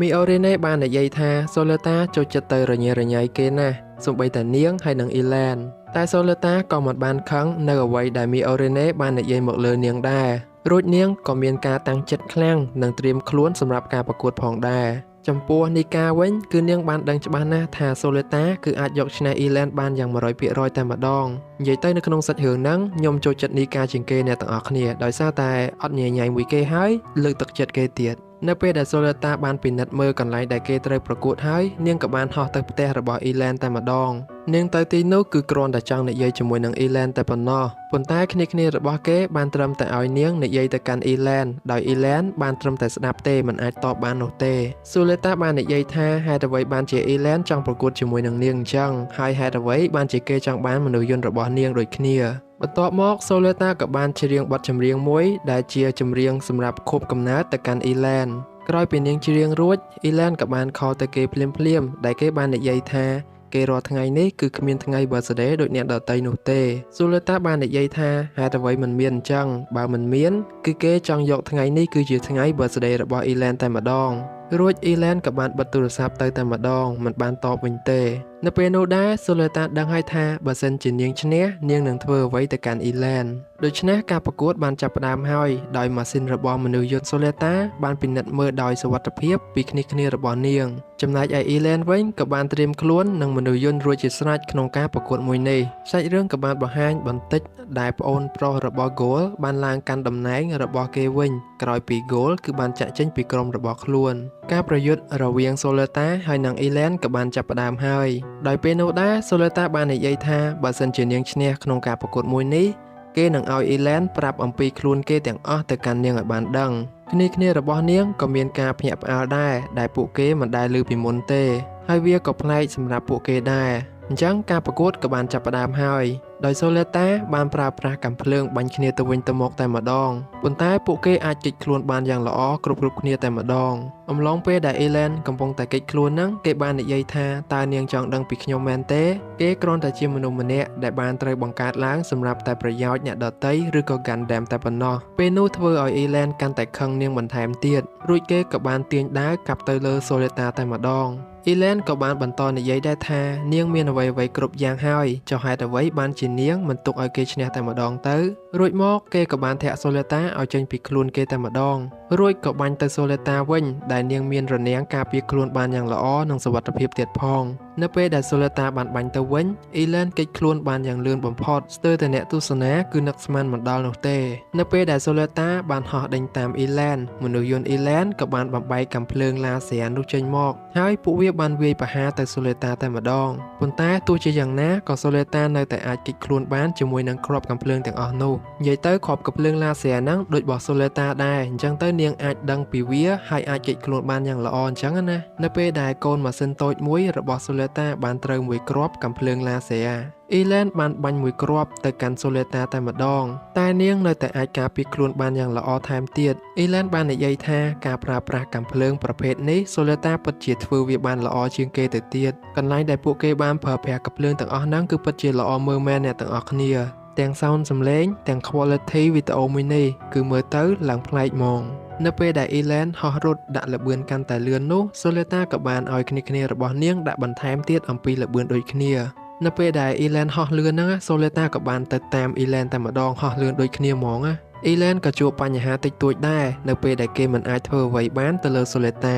នៅពេលដែលពួកគេបានហោះឡើងទៅខាងលើកាន់តែខ្ពស់នោះពួកគេក៏បានហោះរហូតតតែហួសព្រំដែនហើយកាមេរ៉ាក៏ពិបាកនឹងចាប់យកសកម្មភាពដែលពួកគេកំពុងតែប្រយុទ្ធនោះឯងនៅពេលកំពុងតែហោះនោះអ៊ីឡែនប៊ីនឹងបុកអាចផ្កាយទៅហើយប៉ុន្តែគេបានគេចខ្លួនទាន់គ្រាន់តែមានការដាច់ចង្វាក់ការហោះហើររបស់គេតែប៉ុណ្ណោះអំឡុងពេលនោះសូលេតាក៏បានឆ្លៀតឱកាសនោះប្រើប្រាស់កាំភ្លើងតូចៗបាញ់ទៅលើអ៊ីឡែនភ្លាមៗតែម្ដងពេលនោះដែរអ៊ីឡែនព្យាយាមគេចខ្លួនដែរតែក៏ត្រូវមួយគ្រាប់ក្នុងពេលនោះដែរអ៊ីឡែនក៏បានប្រើប្រាស់ជើងរបស់ខ្លួនឯងទៅជាកាំភ្លើងហើយបាញ់ទៅលើសូលេតាវិញដែលធ្វើឲ្យនាងគឺត្រូវមួយគ្រាប់ចំចំណុចម៉ាស៊ីនហោះហើររបស់នាងអញ្ចឹងហើយវាគឺជាឱកាសរបស់អ៊ីឡែនហើយដែលគេអាចយកឱកាសមួយនេះក្នុងការវាយប្រហារទៅសូលេតាវិញដោយភ្លាមៗនោះគេបានប្រើប្រាស់កាំភ្លើងឡាស៊ែរដែលដូចទៅនឹងកាំភ្លើងរបស់សូលេតាអញ្ចឹងហើយវាយប្រហារទៅនាងភ្លាមៗតែម្ដងខណៈពេលនោះសូលេតាបានត្រូវ3គ្រាប់របស់អ៊ីឡែនប៉ុន្តែនៅពេលនោះដងខ្លួនរបស់មនុស្សយន្តរបស់នាងក៏បញ្ចេញពន្លឺអ្វីម្យ៉ាងគ្រប់អាវុធរបស់នាងក៏បានមកការពារខ្លួនហើយក៏បានបញ្ចេញថាមពលទាំងអស់នោះដែលធ្វើឲ្យអាវុធរបស់អ៊ីឡែនគឺជប់ដំណើរការហើយរួចក៏បានជះថាមពលនោះទៅអ៊ីឡែនដែលធ្វើឲ្យគេគ្រប់គ្រងអ្វីមិនបាននោះទេរួចសូលេតាក៏បានបញ្ចប់គេភ្លាមៗគឺបាញ់កំទេចមនុស្សយន្ត Parrot នេះគឺគ្មានសល់នោះទេបន្ទាប់មក System ក្នុងការប្រកួតមួយនេះក៏បានប្រកាសថាសូលេតាគឺជាអ្នកឈ្នះហើយនៅពេលនោះដែរអ៊ីឡែនក៏បានឃើញស្ត្រីម្នាក់ដែលកំពុងតែឈោងដៃមករកគេ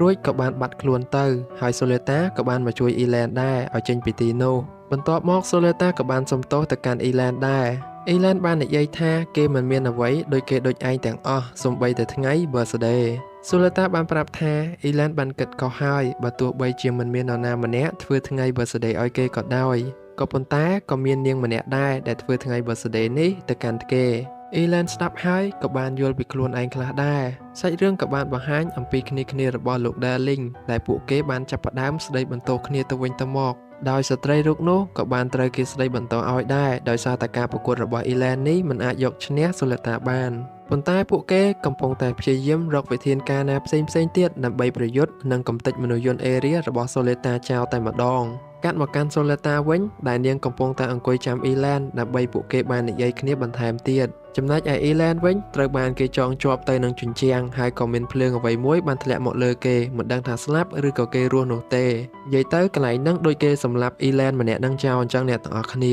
សាច់រឿងក៏បានកាត់បន្តិចមកកាន់គ្នារបស់លោក Darling ដែលពួកគាត់គ្មានអ្វីក្រៅពីជជែកគ្នាអំពីរឿងមនុស្សយន្តនោះទេនៅក្នុងនោះដែរពួកគេក៏មានផែនការថ្មីទៀតដែលនឹងចាប់ផ្ដើមចេញប្រតិបត្តិការបន្តទៀតហើយកាត់មកកាន់សូលេតាហើយនឹងមីអូរីណេវិញសូលេតាបានបារម្ភទៅកាន់អ៊ីឡែនដោយសារតែតាំងពីពួកគេបានប្រយុទ្ធមកនាងមិនបានឃើញអ៊ីឡែនចេញមកក្រៅឲ្យអ្នកណាបានឃើញនោះទេមីអូរីណេមិនឲ្យនាងបារម្ភពីគេទេមកឲ្យខ្វល់ខ្វាយពីខ្លួនឯងវិញហើយនឹងការរៀនវិញពីព្រោះគេមិនចង់ឲ្យនាងធ្លាក់ម្ដងទៀតក្នុងការប្រឡងនោះទេមីអូរីណេវិញមិនមាននរណាម្នាក់ឲ្យនាងបារម្ភទេគឺនាងដឹងតែត្រឹមថាគឺនាងចង់ចេញពីទីនេះតែម្ដងនិយាយទៅតាំងពីសាច់រឿងដំបូងគឺមីអូរីណេចង់ចេញពីកន្លែងហ្នឹងទៅភពផែនដីជាងគេនៅពេលដែលពួកគេកំពុងតែជជែកគ្នានោះក៏មានសារអញ្ជើញចូលរួមអំពីការជប់លៀងមួយរបស់សាលាផងដែរមីអូរីណេមិនចង់ឲ្យសូលេតាចូលរួមកម្មវិធីនេះទេព្រោះខ្លាចខាងសាលាមានគម្រោងអ្វីអញ្ចឹងណាប៉ុន្តែនៅក្នុងកម្មវិធីនោះក៏មានអ៊ីឡែនចូលរួមដែរអញ្ចឹងសូលេតាក៏ត្រូវតែទៅហើយដូច្នេះការចូលរួមនេះតើសូលេតាទៅហើយគឺមីអូរីណេក៏ទៅជាមួយដែរនៅក្នុង party នោះក៏មានការដាក់តាំងពិព័រណ៍អំពីមនុស្សយន្តថ្មីរបស់សាលាដែរចំណែកឯមីអូរីណេហើយនិងសូលេតាវិញតែងខ្លួនពិតជាស្អាតមែនតើអ្នកទាំងអស់គ្នាចំពោះការជប់លៀងមួយនេះគឺពួកគេបានធ្វើឡើងគឺចង់ផ្សព្វផ្សាយ business ផ្ទាល់ខ្លួនរបស់ពួកគេជាក់ស្ដែងដែលអាចនិយាយបានថាជាកន្លែងមួយដែលអាចបង្ហាញពីផែនការរបស់ក្រុមហ៊ុនណាមួយថ្មីដែលពួកគេកំពុងតែបង្កើតរបៀបថាមានក្រុមហ៊ុននានាចង់ស្នើសុំវិនិយោគអីអញ្ចឹងណាអ្នកទាំងអស់គ្នាបន្ទាប់ពីនោះមីអូរីណេហើយនិងសូលេតាក៏បានដើររកអ៊ីឡែនដែរហើយសកម្មភាពដែលពួកគេកំពុងតែដើររកហ្នឹងគឺអ៊ីឡែនវិញនេះទេដែលកំពុងតែមើលពួកគេវិញអញ្ចឹងហើយគឺដល់ពេលដែលគេត្រូវបន្តផែនការបន្ទាប់របស់គេដោយខ្លួនឯងហើយគឺម្ដងនេះអ៊ីឡែនឡើងប្រើប្រាស់មនុស្សទៅជំនួសហើយគឺគេធ្វើផែនការរបស់គេដោយខ្លួនឯងតែម្ដងនៅពេលដែលមីអូរ៉េណេនិងសូលេតាដើរកាត់មនុស្សនៅក្នុងកម្មវិធីនោះពួកគេបានខ្សឹបខ្សៀវគ្នានិយាយអំពីសូលេតាដែលពួកគេបាននិយាយថាសូលេតាគឺជាធ្មប់អីអញ្ចឹងណាអ្នកទាំងអស់គ្នាដោយសារតែមនុស្សយន្តរបស់សូលេតាហ្នឹងគឺខ្លាំងមែនតើប្រកួតឈ្នះគ្រប់ការប្រកួតហ្មងមីអូរ៉េណេបានត្រឹមតែឲ្យសូលេតាធ្វើឲ្យជឿជាក់ទៅលើខ្លួនឯងទៅមិនបាច់ខ្វល់ពីពាក្យអ្នកដទៃទេ និយាយទៅសូលេតាតាំងពីចាប់ផ្ដើមរឿងចរិតមិនគឺអញ្ចឹងមកដល់ឥឡូវបន្តដើរទៅខាងមុខទៀតពួកគេក៏បានជួបជាមួយនឹងគណៈកម្មការដែរក្រោយពីពួកគេបានជជែកគ្នារួចជាមួយនឹងគាត់អស់ហើយមីអូរេណេហើយនិងសូលេតាក៏បានទៅជួបនឹងម្ដាយរបស់សូលេតាផងដែរសូលេតាក៏បានណែនាំមីអូរេណេទៅកាន់ម្ដាយខ្លួនឲ្យគាត់បានស្គាល់ដែរនៅពេលដែលម្ដាយរបស់សូលេតាកំពុងតែនិយាយជាមួយនឹងមីអូរេណេហ្នឹងគាត់ក៏បានឲ្យសូលេតាទៅយកភេទជ្ជៈឲ្យគាត់អញ្ចឹងណាព្រោះគាត់មានរឿងចង់និយាយជាមួយនឹងមីអូរីណេតែ2នាក់ទេអ្នកនាង Prospera បាននិយាយតាក់ទងអំពីឪពុកម្ដាយរបស់មីអូរីណេដែលគាត់មិនបានយកចិត្តទុកដាក់ទៅលើកូនស្រីខ្លួនទេហើយរឿងគ្រួសាររបស់មីអូរីណេហ្នឹងគាត់ក៏បានដឹងដែរការរំលឹករឿងចាស់ៗនេះចេញមកគឺបានធ្វើឲ្យមីអូរីណេមានអារម្មណ៍មិនល្អទេជាមួយនឹងឪពុកនាងខណៈពេលដែលកំពុងតែនិយាយគ្នានោះកម្មវិធីនៅទីនោះក៏បានចាប់ផ្ដើមហើយប៉ុន្តែអ្នកនាង Prospera នៅតែបន្តនិយាយទៀតគាត់និយាយលេងសើចទៅលើគ្រួសាររបស់មីអូរីណេតែម្ដងតែក៏មិនជាអ្វីទេព្រោះវាគឺជាការពិតចំណែកឯមីអូរីណេកាន់តែខឹងខ្លាំងហើយទៅលើឪពុកខ្លួនឯងនៅក្នុងការនិយាយហ្នឹងគឺមានន័យថាអ្នកនាង Prospera គឺអត់ចង់ឲ្យមីអូរីណេហ្នឹងដើរតាមឪពុកនាងទេយើងមើលតាំងពីដើមដឹងហើយថាឪពុករបស់មីអូរីណេគឺអត់ល្អដាក់នាងទេមើលងាយនាងទៀតហ៎សាច់រឿងក៏បានបង្ហាញអំពីប្អូនប្រុសរបស់ Gold បន្តិចគេកំពុងតែមើលទៅកាន់ Soleta ដែលនាងកំពុងតែដួលនោះហើយឪពុករបស់គេក៏បានឲ្យគេចេញប្រតិបត្តិការចាប់ផ្ដើមផែនការរបស់ពួកគេចំណែកឯ Soleta វិញគឺនាងបានដួលគឺអត់មានអាគេធ្វើឲ្យដួលទេអ្នកទាំងអស់គ្នាហើយនៅពេលនោះដែរក៏បានជួបជាមួយនឹង Elen ហើយពួកគេក៏បានសួរនាំគ្នាទៅវិញទៅមកពីព្រោះថា Soleta បានបារម្ភពី Elen ដោយសារតែប៉ុន្មានថ្ងៃនេះគឺនាងមិនបានឃើញគេចេញមកក្រៅអញ្ចឹងណាបន្ទាប់ពីនិយាយគ្នាហ្នឹង Elen ក៏បាននាំ Soleta ទៅមួយកន្លែងទៀតដែលចង់ឲ្យនាងឡើងឆាកជាមួយនឹងគេដែរខណៈពេលនោះដែរមីអូរេណេហើយនិងនីកាមិនបានឃើញ Soleta ទេហើយពួកគេក៏បានដើររកនាងដែរពេលនោះគេក៏បានប្រកាសឲ្យ CEO របស់ក្រុមហ៊ុន PAL ឡើងធ្វើបទបង្ហាញពិសេសមួយដល់អ្នកដែលបានចូលរួម CEO របស់ក្រុមហ៊ុន PAL ក៏បានធ្វើបទបង្ហាញមួយដែលនៅពេលនោះ Elen ក៏បាននាំ Soleta ឲ្យមកជាមួយដែរ Soleta ហើយនិង Elen នៅចំកណ្ដាលឆាកតែម្ដងអ្នកទាំងអស់គ្នាគេក៏បានណែនាំខ្លួនរបស់ Elen ទៅអ្នកកំពុងតែទស្សនាហើយបន្ទាប់មកក៏ណែនាំខ្លួនរបស់ Soleta ទៅភ្ញៀវទាំងអស់ផងដែរ Soleta បានបញ្ចេញភាពក្លាហានហើយនឹងគោលដៅរបស់នាងដែលមកសិក្សានៅសាលាមួយនេះឲ្យកាន់តែច្បាស់អំពីបច្ចេកវិទ្យាថ្មី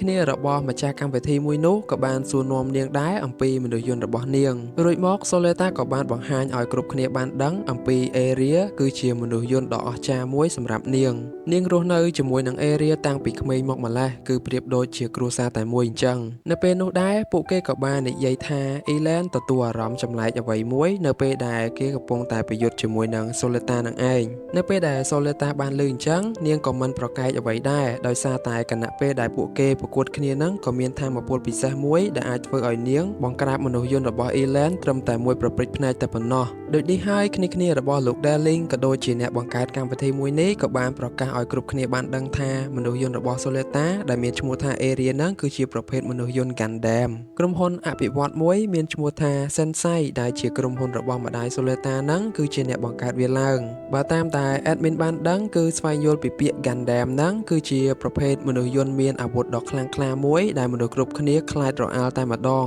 ប៉ុន្តែនៅក្នុងសាច់រឿងនេះគឺវាចាស់កម្រិលពេកហើយអ្នកទាំងអស់គ្នារបៀបថាវាអត់មាននៅក្នុងចំនួនហ្នឹងទេប៉ុន្តែគឺមានមនុស្សយកមកប្រើប្រាស់វាហើយក៏មិនមាននរណាម្នាក់អាចបង្កើតវាឬក៏ផលិតវាបានដែរអញ្ចឹងហើយពួកគេក៏បានអះអាងថាមានតែប្រភេទ Gundam ដូចគ្នាតែប៉ុណ្ណោះដែលអាចឆ្លើយឆ្លងគ្នាទៅវិញទៅមកបានក្នុងពេលប្រកួតនឹងពីម្នាក់ទៅម្នាក់ពួកគេតែងតែលើកចំណុចដែលពួកគេបានចាប់បានគ្រប់សកម្មភាពរបស់មនុស្សយន្ត Soleta គឺចំណុចអត់ល្អអញ្ចឹងណាអ្នកទាំងអស់គ្នាហើយពួកគេនឹងដកចេញក៏ដូចជារំលាយក្រុមហ៊ុនដែលផលិតមនុស្សយន្តមួយនេះដូចនេះហើយម្ដាយរបស់ Soleta ក៏ត្រូវតែចូលរួមមកដោះស្រាយពីបញ្ហាមួយនេះដែរអំឡុងពេលនោះនៅពេលដែល Soleta ព្យាយាមហៅម្ដាយឲ្យមកបកស្រាយគឺគាត់មិនបានចេញមកនោះទេដោយសារតែគ្នានឹងប្អូនប្រុសរបស់ Gold នឹងបានមកបង្វក់ការនិយាយគ្នាឲ្យម្ដាយរបស់ Soleta នឹងនៅឆ្ងាយពីនាងឬក៏នៅឆ្ងាយពីកម្មវិធីមួយនេះហើយចំណែកឯ Soleta នាងនៅតែព្យាយាមបកស្រាយប្រាប់ទៅអ្នកចូលរួមកម្មវិធីនឹងទាំងអស់ថាមនុស្សយន្តរបស់គេនឹងមិនមែនជាអ្វីដែលគ្នារបស់លោក Darling នឹងនិយាយនោះទេ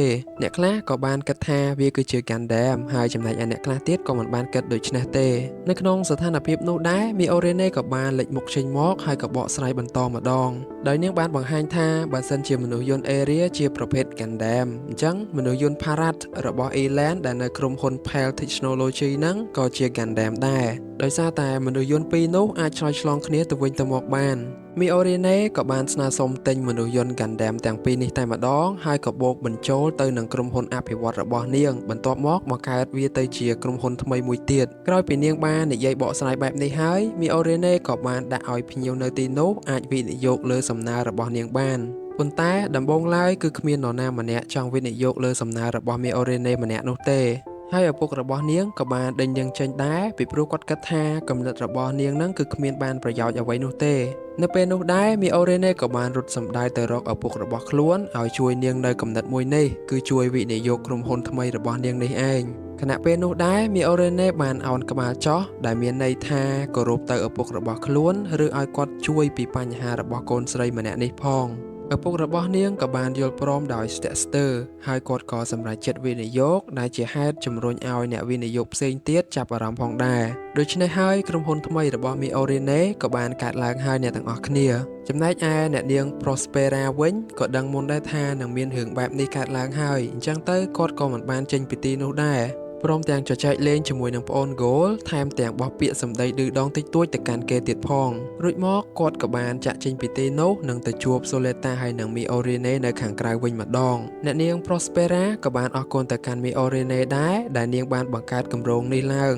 រួចក៏ចាប់ដៃគ្នាធ្វើការតែមួយតែម្ដងទៅ Soleta បាននិយាយជាមួយនឹងម្ដាយខ្លួនថា Gundam មិនដូចអ្វីដែលគ្រប់គ្នាបាននិយាយទេមែនអត់គាត់ក៏បានឆ្លើយថាសុំទោសផងណាកូនស្រី Area គឺជា Gundam ពិតប្រាកដណាស់ក្រោយពីបានលើបែបនេះនាងគាំងភ្លាមៗតែម្ដងដោយសារតែអត់នឹកស្មានដល់អញ្ចឹងណាហើយបាញ់មិញហ្នឹងខំប្រកែកជាមួយនឹងគេទៀតសាច់រឿងក៏បានបង្ហាញអំពី Miorine ហើយនិង Soleta មកចាប់ផ្ដើមក្រុមហ៊ុនថ្មីរបស់នាងហើយក៏រួមជាមួយនឹងក្រុមហ៊ុន Nika ផងដែរក្រុមហ៊ុនរបស់ Miorine មានឈ្មោះថា Gundam ដូចនេះ Area របស់ Soleta បានលាតត្រដាងការពិតហើយថាជា Gundam ហើយក្រុមហ៊ុនថ្មីមួយនេះរបស់ Miorine ក៏ត្រូវស្វែងយល់បន្ថែមទៀតដែរអំពីប្រភេទមនុស្សយន្ត Gundam នេះពួកគេបានទៅនិយាយជាមួយនឹងម្ដាយ Soleta អំពីមនុស្សយន្តមួយនេះអ្នកនាង Prospera បានឲ្យ data ទាំងអស់របស់មនុស្សយន្តមួយនេះទៅកាន់ពួកគេដើម្បីឲ្យពួកគេបានដឹងកាន់តែច្បាស់អំពី Area ប៉ុន្តែទោះជាយ៉ាងណាក៏ពួកគេត្រូវតែខិតខំប្រឹងស្វែងយល់បន្ថែមទៀតអំពីវាពីព្រោះអ្នកនាង Prospera បានបញ្ជាក់ឲ្យថា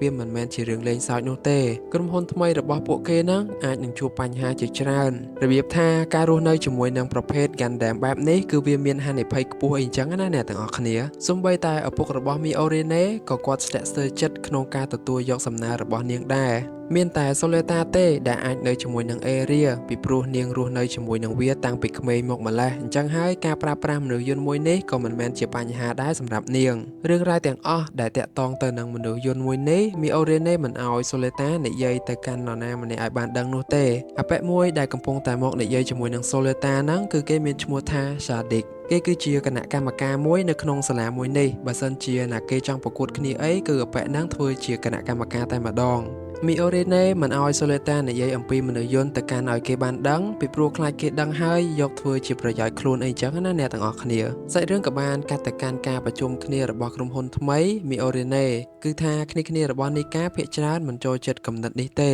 ពីព្រោះថាគ្មាននរណាម្នាក់ដឹងថាអនាគតរបស់ក្រុមហ៊ុនមួយនេះទៅជាយ៉ាងណាទេសូម្បីតែ Miorine ក៏មិនដឹងដែរក្រោយពីជជែកគ្នាទៅវិញទៅមកពីការចាប់ផ្ដើមអាជីវកម្មថ្មីនេះមកពួកគេក៏និយាយត្រូវរើគ្នាហើយប៉ុន្តែអ្នកខ្លះក៏មិនសូវរីករាយជាមួយនឹងរឿងនេះទេរបៀបថាគំនិតមួយខ្វែងគំនិតម្នាក់នេះក៏ខ្វែងគំនិតម្នាក់នោះនិយាយអត់ត្រូវគ្នាអញ្ចឹងណាអ្នកទាំងអស់គ្នាសាច់រឿងក៏បានកាត់ទៅកាន់ Goal វិញម្ដងគ្នារបស់គេបានចាក់ទឹកទៅលើក្បាលគេតែម្ដងដោយសារតែ Goal ហ្នឹងប្រកួតចាញ់គេគ្រប់វគ្គតែម្ដងអ្នកទាំងអស់គ្នាហើយឪពុករបស់គេក៏ត្រូវដេញចេញពីក្រុមហ៊ុនទៀតពេលនឹងដែរសាក់ដេដែលជាគណៈកម្មការហ្នឹងក៏បានមកជួបជាមួយនឹង Goal គេមកហ្នឹងគឺចង់ឲ្យ Goal ចូលធីមជាមួយនឹងខ្លួនគេដែរដោយសារតែ Goal ឥឡូវហ្នឹងលែងមានតែគេចង់ឲ្យប្រកួតជាមួយនឹងគេទៀតហើយជាពិសេសគឺឪពុករបស់ខ្លួនហ្នឹងតែម្ដង ប៉ុន្តែ Gold គឺមិនបានចាប់អារម្មណ៍ធីមរបស់គណៈកម្មការនឹងទេគឺមានតែខឹងថែមទៀតនៅពេលដែល Sakdi ត្រឡប់ទៅវិញយើងក៏បានឃើញថាឪពុករបស់គេនឹងខលប្រាប់គេឲ្យបានដឹងអំពីអាវុធដែលអាចកាន់ចាប់មនុស្សយន្ត Gundam បានហើយឪពុករបស់គេចង់បំបត្តិ Gundam នឹងចេញពីពិភពលោកនេះតែម្ដងកាត់ទៅកាន់ Miorine វិញនាងកំពុងមើលព័ត៌មាននិយាយអំពីការបដិសេធ Gundam មិនឲ្យចូលទៅក្នុងតំបន់ណាមួយអញ្ចឹងណាអ្នកទាំងអស់គ្នានៅពេលដែលដល់ថ្នាក់នឹងពេកទៅនាងក៏ចង់ដឹងអំពី Gundam នឹងណាស់មិនបានជាមនុស្សគ្រប់គ្នាមិនចូលចិត្តគេអញ្ចឹងនាងក៏បានមកជួបជាមួយនឹងស្ត្រីម្នាក់សួរនាំនាងអំពី Gundam មួយនេះដោយសារតែគាត់ក៏ធ្លាប់ស្គាល់ម្ដាយរបស់ Soleta ដែរអញ្ចឹងហើយទើប Miorine មករកគាត់ទៅគាត់ក៏បានប្រាប់ថាមនុស្សយន្តប្រភេទ Gundam នេះមនុស្សធម្មតាមិនអាចប្រើប្រាស់បាននោះទេនៅពេលដែលប្រើទៅចេះតែរូបរាងកាយរបស់យើងឈឺចុកចាប់អញ្ចឹងណាហើយប្រភេទ Gundam នេះគេហៅថាជាធ្មប់ដូចនេះហើយបានមិនមាននរណាម្នាក់ចូលចិត្តប៉ុន្តែអត់ទាន់ដឹងទេនៅក្នុងសាច់រឿងនេះថាមានអ្នកចូលចិត្តឬក៏មិនចូលចិត្តពេលដែល Miorine ត្រឡប់ទៅផ្ទះបៃតងរបស់នាងវិញគណៈកម្មការ Sakdi នឹងក៏បានមកដល់ហើយក៏និយាយជាមួយនឹងនាងអំពីក្រុមហ៊ុនថ្មីរបស់នាងផងដែរគេក៏បាននិយាយប្រាប់នាងឲ្យបានដឹងថាឥឡូវហ្នឹងមានអតិថិជនកំពុងតែចង់បាន Gundam អញ្ចឹងហើយគេចង់ឲ្យនាងឆាប់បង្កើតម៉ាស៊ីនដែលមានកម្លាំងខ្លាំងស្មើនឹង Area ទៅដើម្បីឲ្យនាងបានលក់កាន់តែឆាប់អញ្ចឹងណាអ្នកទាំងអស់គ្នាMiorine ក៏បាននិយាយថានាងខ្វះហិរញ្ញវត្ថុមិនអាចធ្វើវាបានភ្លាមនោះទេខ្វះបុគ្គលិកឬក៏ខ្វះលុយអីអញ្ចឹងណាអ្នកទាំងអស់គ្នាគណៈកម្មការម្នាក់ហ្នឹងក៏ចង់ជួយនាងនិងផ្ដល់ឲ្យនាងខ្ចីបុគ្គលិករបស់ខ្លួនមិនត្រឹមតែប៉ុណ្្នឹងទេគឺគេចង់ចាប់ដៃគ្នាជាមួយនឹង Miorine ធ្វើការជាមួយគ្នាទៀតផងបើទោះបីជាឪពុករបស់ Sakdi មិនអនុញ្ញាតឲ្យមាន Gundam ក៏ដោយសាច់រឿងក៏បានកាត់ទៅកាន់ក្រុមរបស់ Soleta វិញម្ដងគ្នារបស់ពួកនាងមិនសូវចង់ធ្វើការបន្តទៀតនោះទេដោយសារតែពីអាទិត្យជាងហើយពួកគេបានឃើញ Miorine នឹងនៅក្រុមហ៊ុននោះទេពួកគេក៏គិតថា Miorine អាចរត់ទៅភពផែនដីអញ្ចឹងណាអ្នកទាំងអស់គ្នាបើសិនជាអ្នកទាំងអស់គ្នាមើលភាគមុនអាចនឹងដឹងហើយថាពួកគេរស់នៅលើអាកាសទេហើយ Miorine តែម្នាក់គត់ដែលចង់ទៅរស់នៅលើភពផែនដីហើយក៏លួចរត់គេចដែរប៉ុន្តែគេចអត់រួចចំណែកឯ Soleta វិញគឺនាងមិនគិតដូចអ្នកដទៃនោះទេភ្លាមនោះMiorine ក៏បានមកដល់ហើយនាងក៏បានប្រាប់ពួកគេឲ្យបានដឹងអំពីការលក់ Gundam ដំបូងឡើយពួកគេត្រូវលក់អាវុធរបស់ Gundam ជាមុនសិនបើសិនជាមានគេទិញទៅហើយគឺមិនត្រូវមាននរណាម្នាក់សួរនាំពីអ្នកទិញនឹងទេពេលហ្នឹងម្នាក់មានអារម្មណ៍ថាឆ្ងល់ដែរមិនបានទៅធ្វើបែបនេះអញ្ចឹងពេលនោះ Miorine ក៏បានបើកវីដេអូមួយនៅក្នុងវីដេអូមួយនោះក៏មានស្ត្រីម្នាក់គាត់គឺជាបុគ្គលិករបស់ Vanadis ជាវិទ្យាស្ថានស្រាវជ្រាវ Planet គាត់ក៏បានបញ្យល់ថាមនុស្សជាអ្នកបង្កើត Gundam ដើម្បីរស់រានមានជីវិតគេចចេញពីបរិយាកាសដ៏អាក្រក់គឺវិទ្យុសកម្មអាកាសអីចឹងណាអ្នកទាំងអស់គ្នាអញ្ចឹងហើយ Gundam នេះបានជួយមនុស្សច្រើនណាស់នៅលើពិភពលោកនេះពេលនឹងដែរម្នាក់គឺពិតជាភ្ញាក់ផ្អើលមែនតើពីព្រោះមិនដែលដឹងពីមុនមកទេប៉ុន្តែពួកគេក៏ស្ទាក់ស្ទើរចិត្តដែរដោយសារតែវាថ្មីខ្លាំងពេកហ្មងសម្រាប់ពួកគេពីព្រោះតាំងពីដើមឡើយបើសិនជាយើងបង្កើតវាកាន់តែច្រើនវាកាន់តែប៉ះពាល់ទៅដល់មនុស្សវិញអញ្ចឹងហើយបានពួកគេឆ្ងល់អញ្ចឹងណាបន្ទាប់ពីពួកគេបានដឹងរឿងទាំងអស់នឹងចប់ហើយពួកគេក៏បានបង្ហោះវីដេអូមួយដែល Soleta បង្ហាញខ្លួនជាមួយនឹង Area មានសកម្មភាពរួមជាមួយគ្នាអីអញ្ចឹងណាអ្នកទាំងអស់គ្នា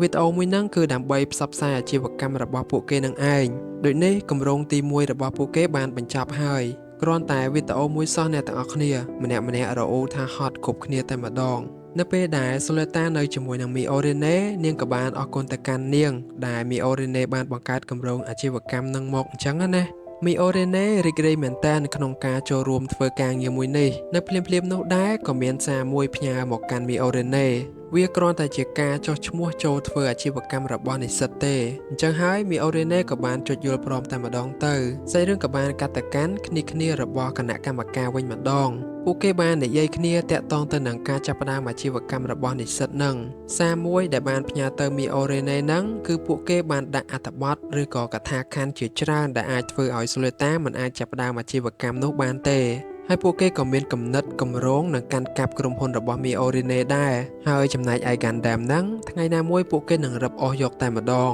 សាច់រឿងក៏បានកាត់ទៅកាន់ Sakdi ទៅផ្ទះបៃតងរបស់ Miorine ម្ដងទៀតហើយទៅលើកនេះគឺគេគ្រាន់តែនិយាយរឿងដែល Miorine ចង់រត់គេចពីទីនេះទេ Miorine បានប្រាប់ថានាងចង់រត់គេចហ្នឹងតាំងពីអាយុ17ឆ្នាំមកម្លេះ គឺរត់គេចទៅភពផែនដីអ្នកទាំងអស់គ្នាហើយតំបន់ដែលគេរស់នៅហ្នឹងគឺនៅលើអាកាសសាក់ឌីមកញុះញង់គេបែបនេះប្រហែលជាមានអ្វីហើយមើលទៅសាច់រឿងក៏បានកាត់ទៅកាន់គ្នារបស់ Soleta វិញម្ដងពួកគេកំពុងតែឆ្ងល់ថាមិនបានជាសាលាហ្នឹងមិនអោយពួកគេបន្តក្រុមហ៊ុនទៀតអញ្ចឹងពីព្រោះទើបតែបង្កើតហ៎ហើយគ្មាននរណាម្នាក់ដឹងពីមូលហេតុនោះទេកាត់ទៅកាន់ Soleta ហើយនឹង Miorine ដែលកំពុងតែនៅជាមួយនឹងក្រុមរបស់សាក់ឌីវិញសាក់ឌីគឺជាកូនចិញ្ចឹមរបស់នាយកប្រតិបត្តិនៃប្រព័ន្ធការពារក្រុមហ៊ុន Glassly ហើយគេក៏ជាប្រធានគណៈកម្មាធិការសិស្សនៅសាលា Asticasia នឹងឯងឪពុករបស់គេគឺមិនចង់ឲ្យមាន Gundam ទេប៉ុន្តែគេបែរជាមើលឃើញថា Gundam ហ្នឹងគឺមានតម្លៃណាស់សម្រាប់គេវិញគេបាននិយាយជាមួយនឹង Miorine ថាមើលទៅនាងប្រហែលជាមិនអាចគ្រប់គ្រងក្រុមហ៊ុនថ្មីមួយនេះបានទេ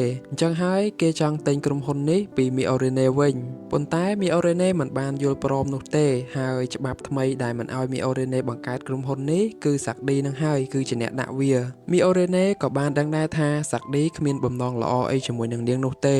ហើយឥឡូវហ្នឹង Miorine មិនអាចចុះឈ្មោះបន្តក្រុមហ៊ុនទៀតហ៎នៅពេលហ្នឹងដែរនាងមិនចង់និយាយរឿងហ្នឹងបន្តទៀតទេគឺនាងចង់ប្រកួតគ្នាជាមួយនឹងអបិនឹងយកតែម្ដងអ្នកទាំងអស់គ្នាហើយការចាប់ផ្ដើមប្រកួតនេះគឺជាលក្ខណៈ team តែម្ដងនៅក្នុងមួយ team មានចំនួន6នាក់បើទោះបីជានៅក្នុងក្រុមរបស់ Miorine មិនមានមនុស្សយន្តគ្រប់គ្រាន់ក៏ដោយក៏នាងនៅតែបន្តប្រកួតជាមួយនឹងអបិនឹងដែរហើយនៅលើកនេះគណៈកម្មការបានចូលប្រកួតហើយរួចគេក៏យកគ្នារបស់លោកគណៈកម្មការហ្នឹងធ្វើជាគណៈកម្មការនៅខាងគេនឹងតែម្ដងសាមហ្មងហេតុតែគេមានគ្នាច្រើនគេយកគ្នាគេនឹងធ្វើជាគណៈកម្មការហ្មងក្នុងការប្រកួតនេះបើសិនជា Miorine ឈ្នះនាងនឹងឲ្យសាក់ឌីកែប្រែច្បាប់ថ្មីឲ្យក្រុមហ៊ុនរបស់នាងនឹងបន្តទៅមុខទៀតចំណែកឯសាក់ឌីបើសិនជាគេឈ្នះវិញគេនឹងយកក្រុមហ៊ុនថ្មីរបស់ Miorine និង Soleta នឹងតែម្ដងដូចនេះការប្រកួតរបស់ពួកគេនឹងបានប្រនពែនគ្នាអស់ហើយពេលនឹងដែរគ្នារបស់សាក់ឌីចង់ឲ្យគ្នារបស់ Miorine ដែលពួកគេមិនដែលប្រកួតសោះហ្នឹងក៏ចូលមកប្រកួតដែរ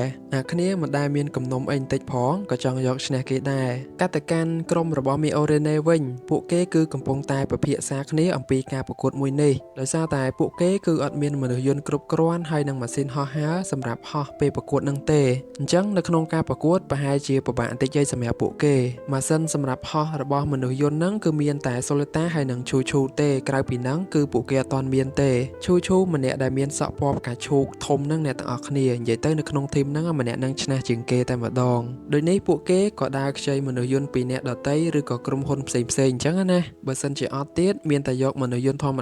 តាទៅប្រកួតជាមួយនឹងគេនឹងឯងនៅពេលដែល Soleta ដើរនៅតាមផ្លូវនាងក៏បានជួបជាមួយនឹង Gold ដែរហើយនាងក៏បានសុំឲ្យគេជួយនាងអំពីការប្រកួតមួយនេះដោយសារតែខ្វះខាតមនុស្សយន្តអីអញ្ចឹងណាប៉ុន្តែ Gold គឺមិនបានយល់ព្រមជួយនាងនោះទេរីឯ Miorine វិញសាក់ឌីក៏មកនិយាយរឿង Gundam នឹងដែរតែឥឡូវហ្នឹង Miorine ដឹងហើយថាសាក់ឌីចង់បានក្រុមហ៊ុនឬ Gundam របស់ពួកគេនឹងឯងពេលដែលសាក់ឌីនិយាយគ្នាជាមួយនឹង Miorine ចប់គេក៏ត្រឡប់ទៅវិញហើយពេលនោះដែរក៏បានជួបជាមួយនឹង Soleta នៅតាមផ្លូវសាក់ឌីបានឲ្យ Soleta និយាយប្រាប់ Miorine ទៅថាការប្រកួតរបស់ពួកគេហ្នឹងប្រកាសជាសាក់ឌីយកឈ្នះហើយតែ Soleta នៅតែជឿលើធីមរបស់ខ្លួនអញ្ចឹងបើទោះបីជាគេនិយាយឲ្យខាង Soleta ហ្នឹងចោះចាញ់ក៏ដោយ Miorine ព្យាយាមទៅខ្ចីមនុស្សយន្តរបស់ក្រុមហ៊ុន Eland ដែរប៉ុន្តែពួកគេគឺមិនបានឲ្យនោះទេដោយសារតែខ្លាចអ្នកដតីហ្នឹងដឹងពីការពិតរបស់ពួកគេអញ្ចឹងទៅទើបអត់ឲ្យហ៊ានគេខ្ចីទេហើយចំណែកឯគ្នារបស់សាក់ឌីវិញគឺពួកគេកំពុងតែរៀបចំខ្លួនចាប់ផ្ដើមចេញប្រកួតហើយ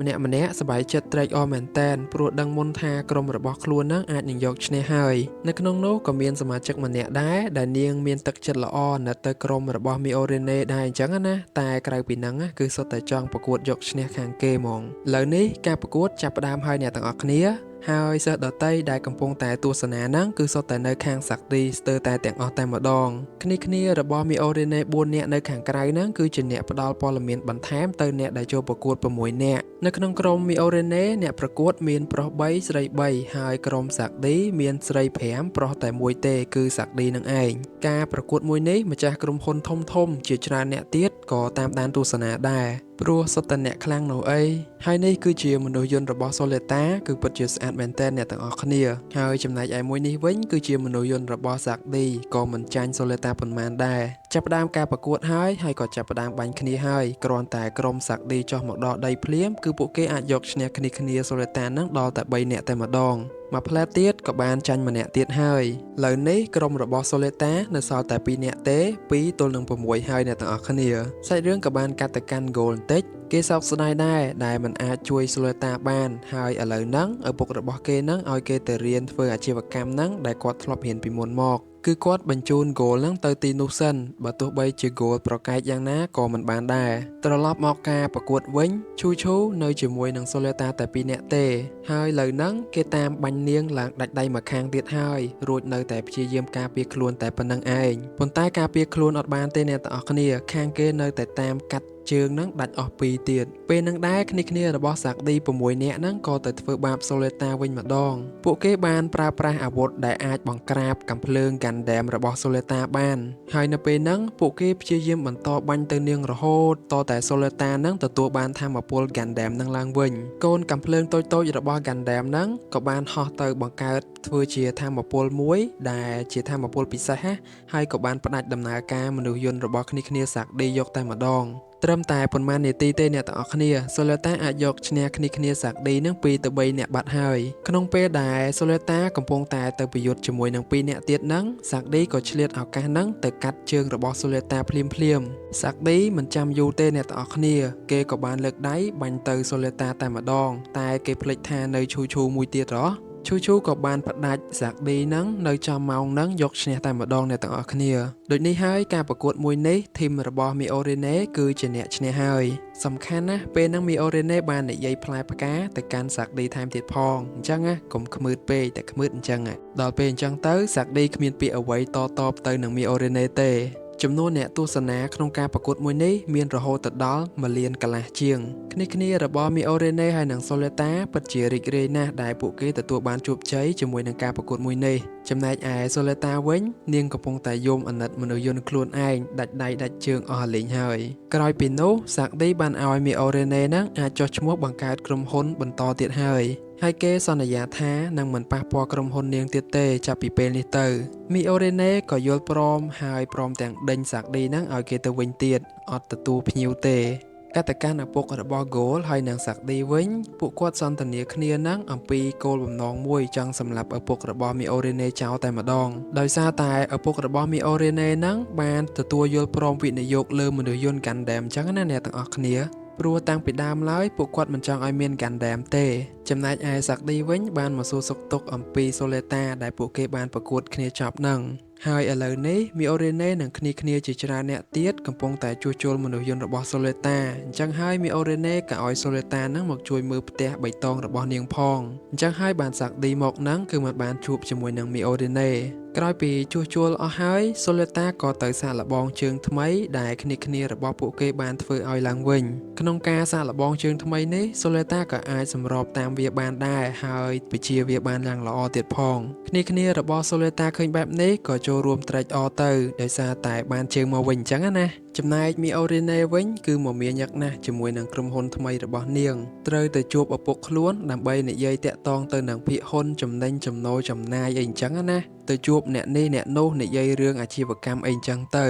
កតកម្មឪពុកសាក់ឌីវិញគឺគាត់បានប្រាប់កូនគាត់ឲ្យដឹងថាឥឡូវហ្នឹងពួកគាត់កំពុងតែមានកម្រងសម្រាប់លោកដែលលីងហើយលោកដែលលីងហ្នឹងគឺឪពុករបស់មីអូរេណេនឹងឯងរីឯ Goal វិញគឺកំពុងតែធ្វើការនៅក្នុងយានមួយជាមួយនឹងអ្នកធ្វើការនៅក្នុងនោះដែរការងារលើកនេះគឺត្រូវហោះយកអីវ៉ាន់ហ្នឹងទៅយានអវកាសដ៏ធំមួយអ្នកទាំងអស់គ្នាដែលយានហ្នឹងមានឈ្មោះថា Quita នៅក្នុងយានមួយហ្នឹងក៏ជារោងចក្រដ៏ធំមួយដែរសម្រាប់អ្នកដែលត្រូវយកអីវ៉ាន់ទៅទុកហ្នឹងអញ្ចឹងណាអ្នកទាំងអស់គ្នាសាច់រឿងក៏បានបង្ហាញអំពីសាក់ឌីដែលបានជួលមនុស្ស3នាក់ដែលពួកគេនឹងរស់នៅលើផែនដីដើម្បីទៅសម្លាប់ឪពុករបស់មីអូរេណេដោយពួកគេបានដឹងថាលោកដែលលីងនឹងធ្វើដំណើរទៅយាន Quita រោងចក្រដ៏ធំមួយនោះដែរ3នាក់ដែលពួកគេរស់នៅលើផែនដីហ្នឹងម្នាក់ប្រុស ហើយពីរនាក់ទៀតស្រីបុរសមានឈ្មោះថាណាជីហើយនារីដែលមានសក់ពណ៌បៃតងក្រមៅហ្នឹងមានឈ្មោះថាណូរីហើយម្នាក់ទៀតដែលមានសក់ពណ៌ផ្កាឈូកហ្នឹងក៏មានឈ្មោះថាសុភីកតកម្មសូលេតាវិញដែលនាងកំពុងតែទៅផ្ទះបៃតងរបស់មីអូរ៉េណេប៉ុន្តែនៅតាមផ្លូវនាងក៏បានជួបជាមួយនឹងអ៊ីឡែនដែរហើយពេលនោះមិនដឹងថាអ៊ីឡែនមានគោលបំណងអីទេអ្នកទាំងអស់គ្នាគឺគេចង់ថើបជាមួយនឹងសូលេតាទៀតតែពេលហ្នឹងនាងក៏រត់ចេញពីគេយកតែម្ដងដោយសារខ្លាចពេលដែលសូលេតាបានជួបជាមួយនឹងមីអូរ៉េណេក៏ដឹងថាសូលេតានឹងបានជួបជាមួយនឹងអ៊ីឡែនដែរមីអូរ៉េណេឲ្យសូលេតានឹងស្និទ្ធស្នាលជាមួយនឹងអ៊ីឡែនទៅគឺដើម្បីខ្លាចទៅជាមិត្តរួមការងារជាមួយគ្នាអញ្ចឹងណាដោយសារឥឡូវមីអូរ៉េណេជួលឲ្យអ៊ីឡែននឹងធ្វើជាអ្នកបើកយន្តហោះ Gundam ហើយពីព្រោះគេមានបទពិសោធន៍ច្រើនចំណុចនេះសូលេតាមានអារម្មណ៍អន់ចិត្តតិចតួចដែរដោយសារតែមីអូរ៉េណេធ្វើអញ្ចឹងហើយមីអូរ៉េណេក៏បានហៅសូលេតាទៅយានខ្វិតតាដែរដើម្បីឲ្យនាងបានឃើញមនុស្សយន្តអេរីសាជាថ្មីឥឡូវហ្នឹងជួសជុលហើយនេះគឺជាខ្វិតតាអ្នកទាំងអស់គ្នាជាយានដ៏ធំមួយនៅក្នុងនោះម្ដាយរបស់សូលេតាក៏បានមកជួបជាមួយនឹងឪពុកមីអូរ៉េណេដែរពួកគាត់ក៏នៅក្នុងយាននឹងដែរអ្នកទាំងអស់គ្នាសាច់រឿងក៏បានកាត់ទៅកាន់យានរបស់អ្នកធ្វើការ Goal វិញម្ដងឥឡូវនេះពួកគេបានជួបជាមួយនឹងមនុស្សយន្ត2នាក់ដែលអត់ស្គាល់ ID ហើយឥឡូវហ្នឹង2នាក់ហ្នឹងកំពុងតែហោះមករកយានរបស់ពួកគេហើយពីរនាក់ហ្នឹងគឺសូភីហើយនិងណូរីនឹងឯងអ្នកទាំងអស់គ្នា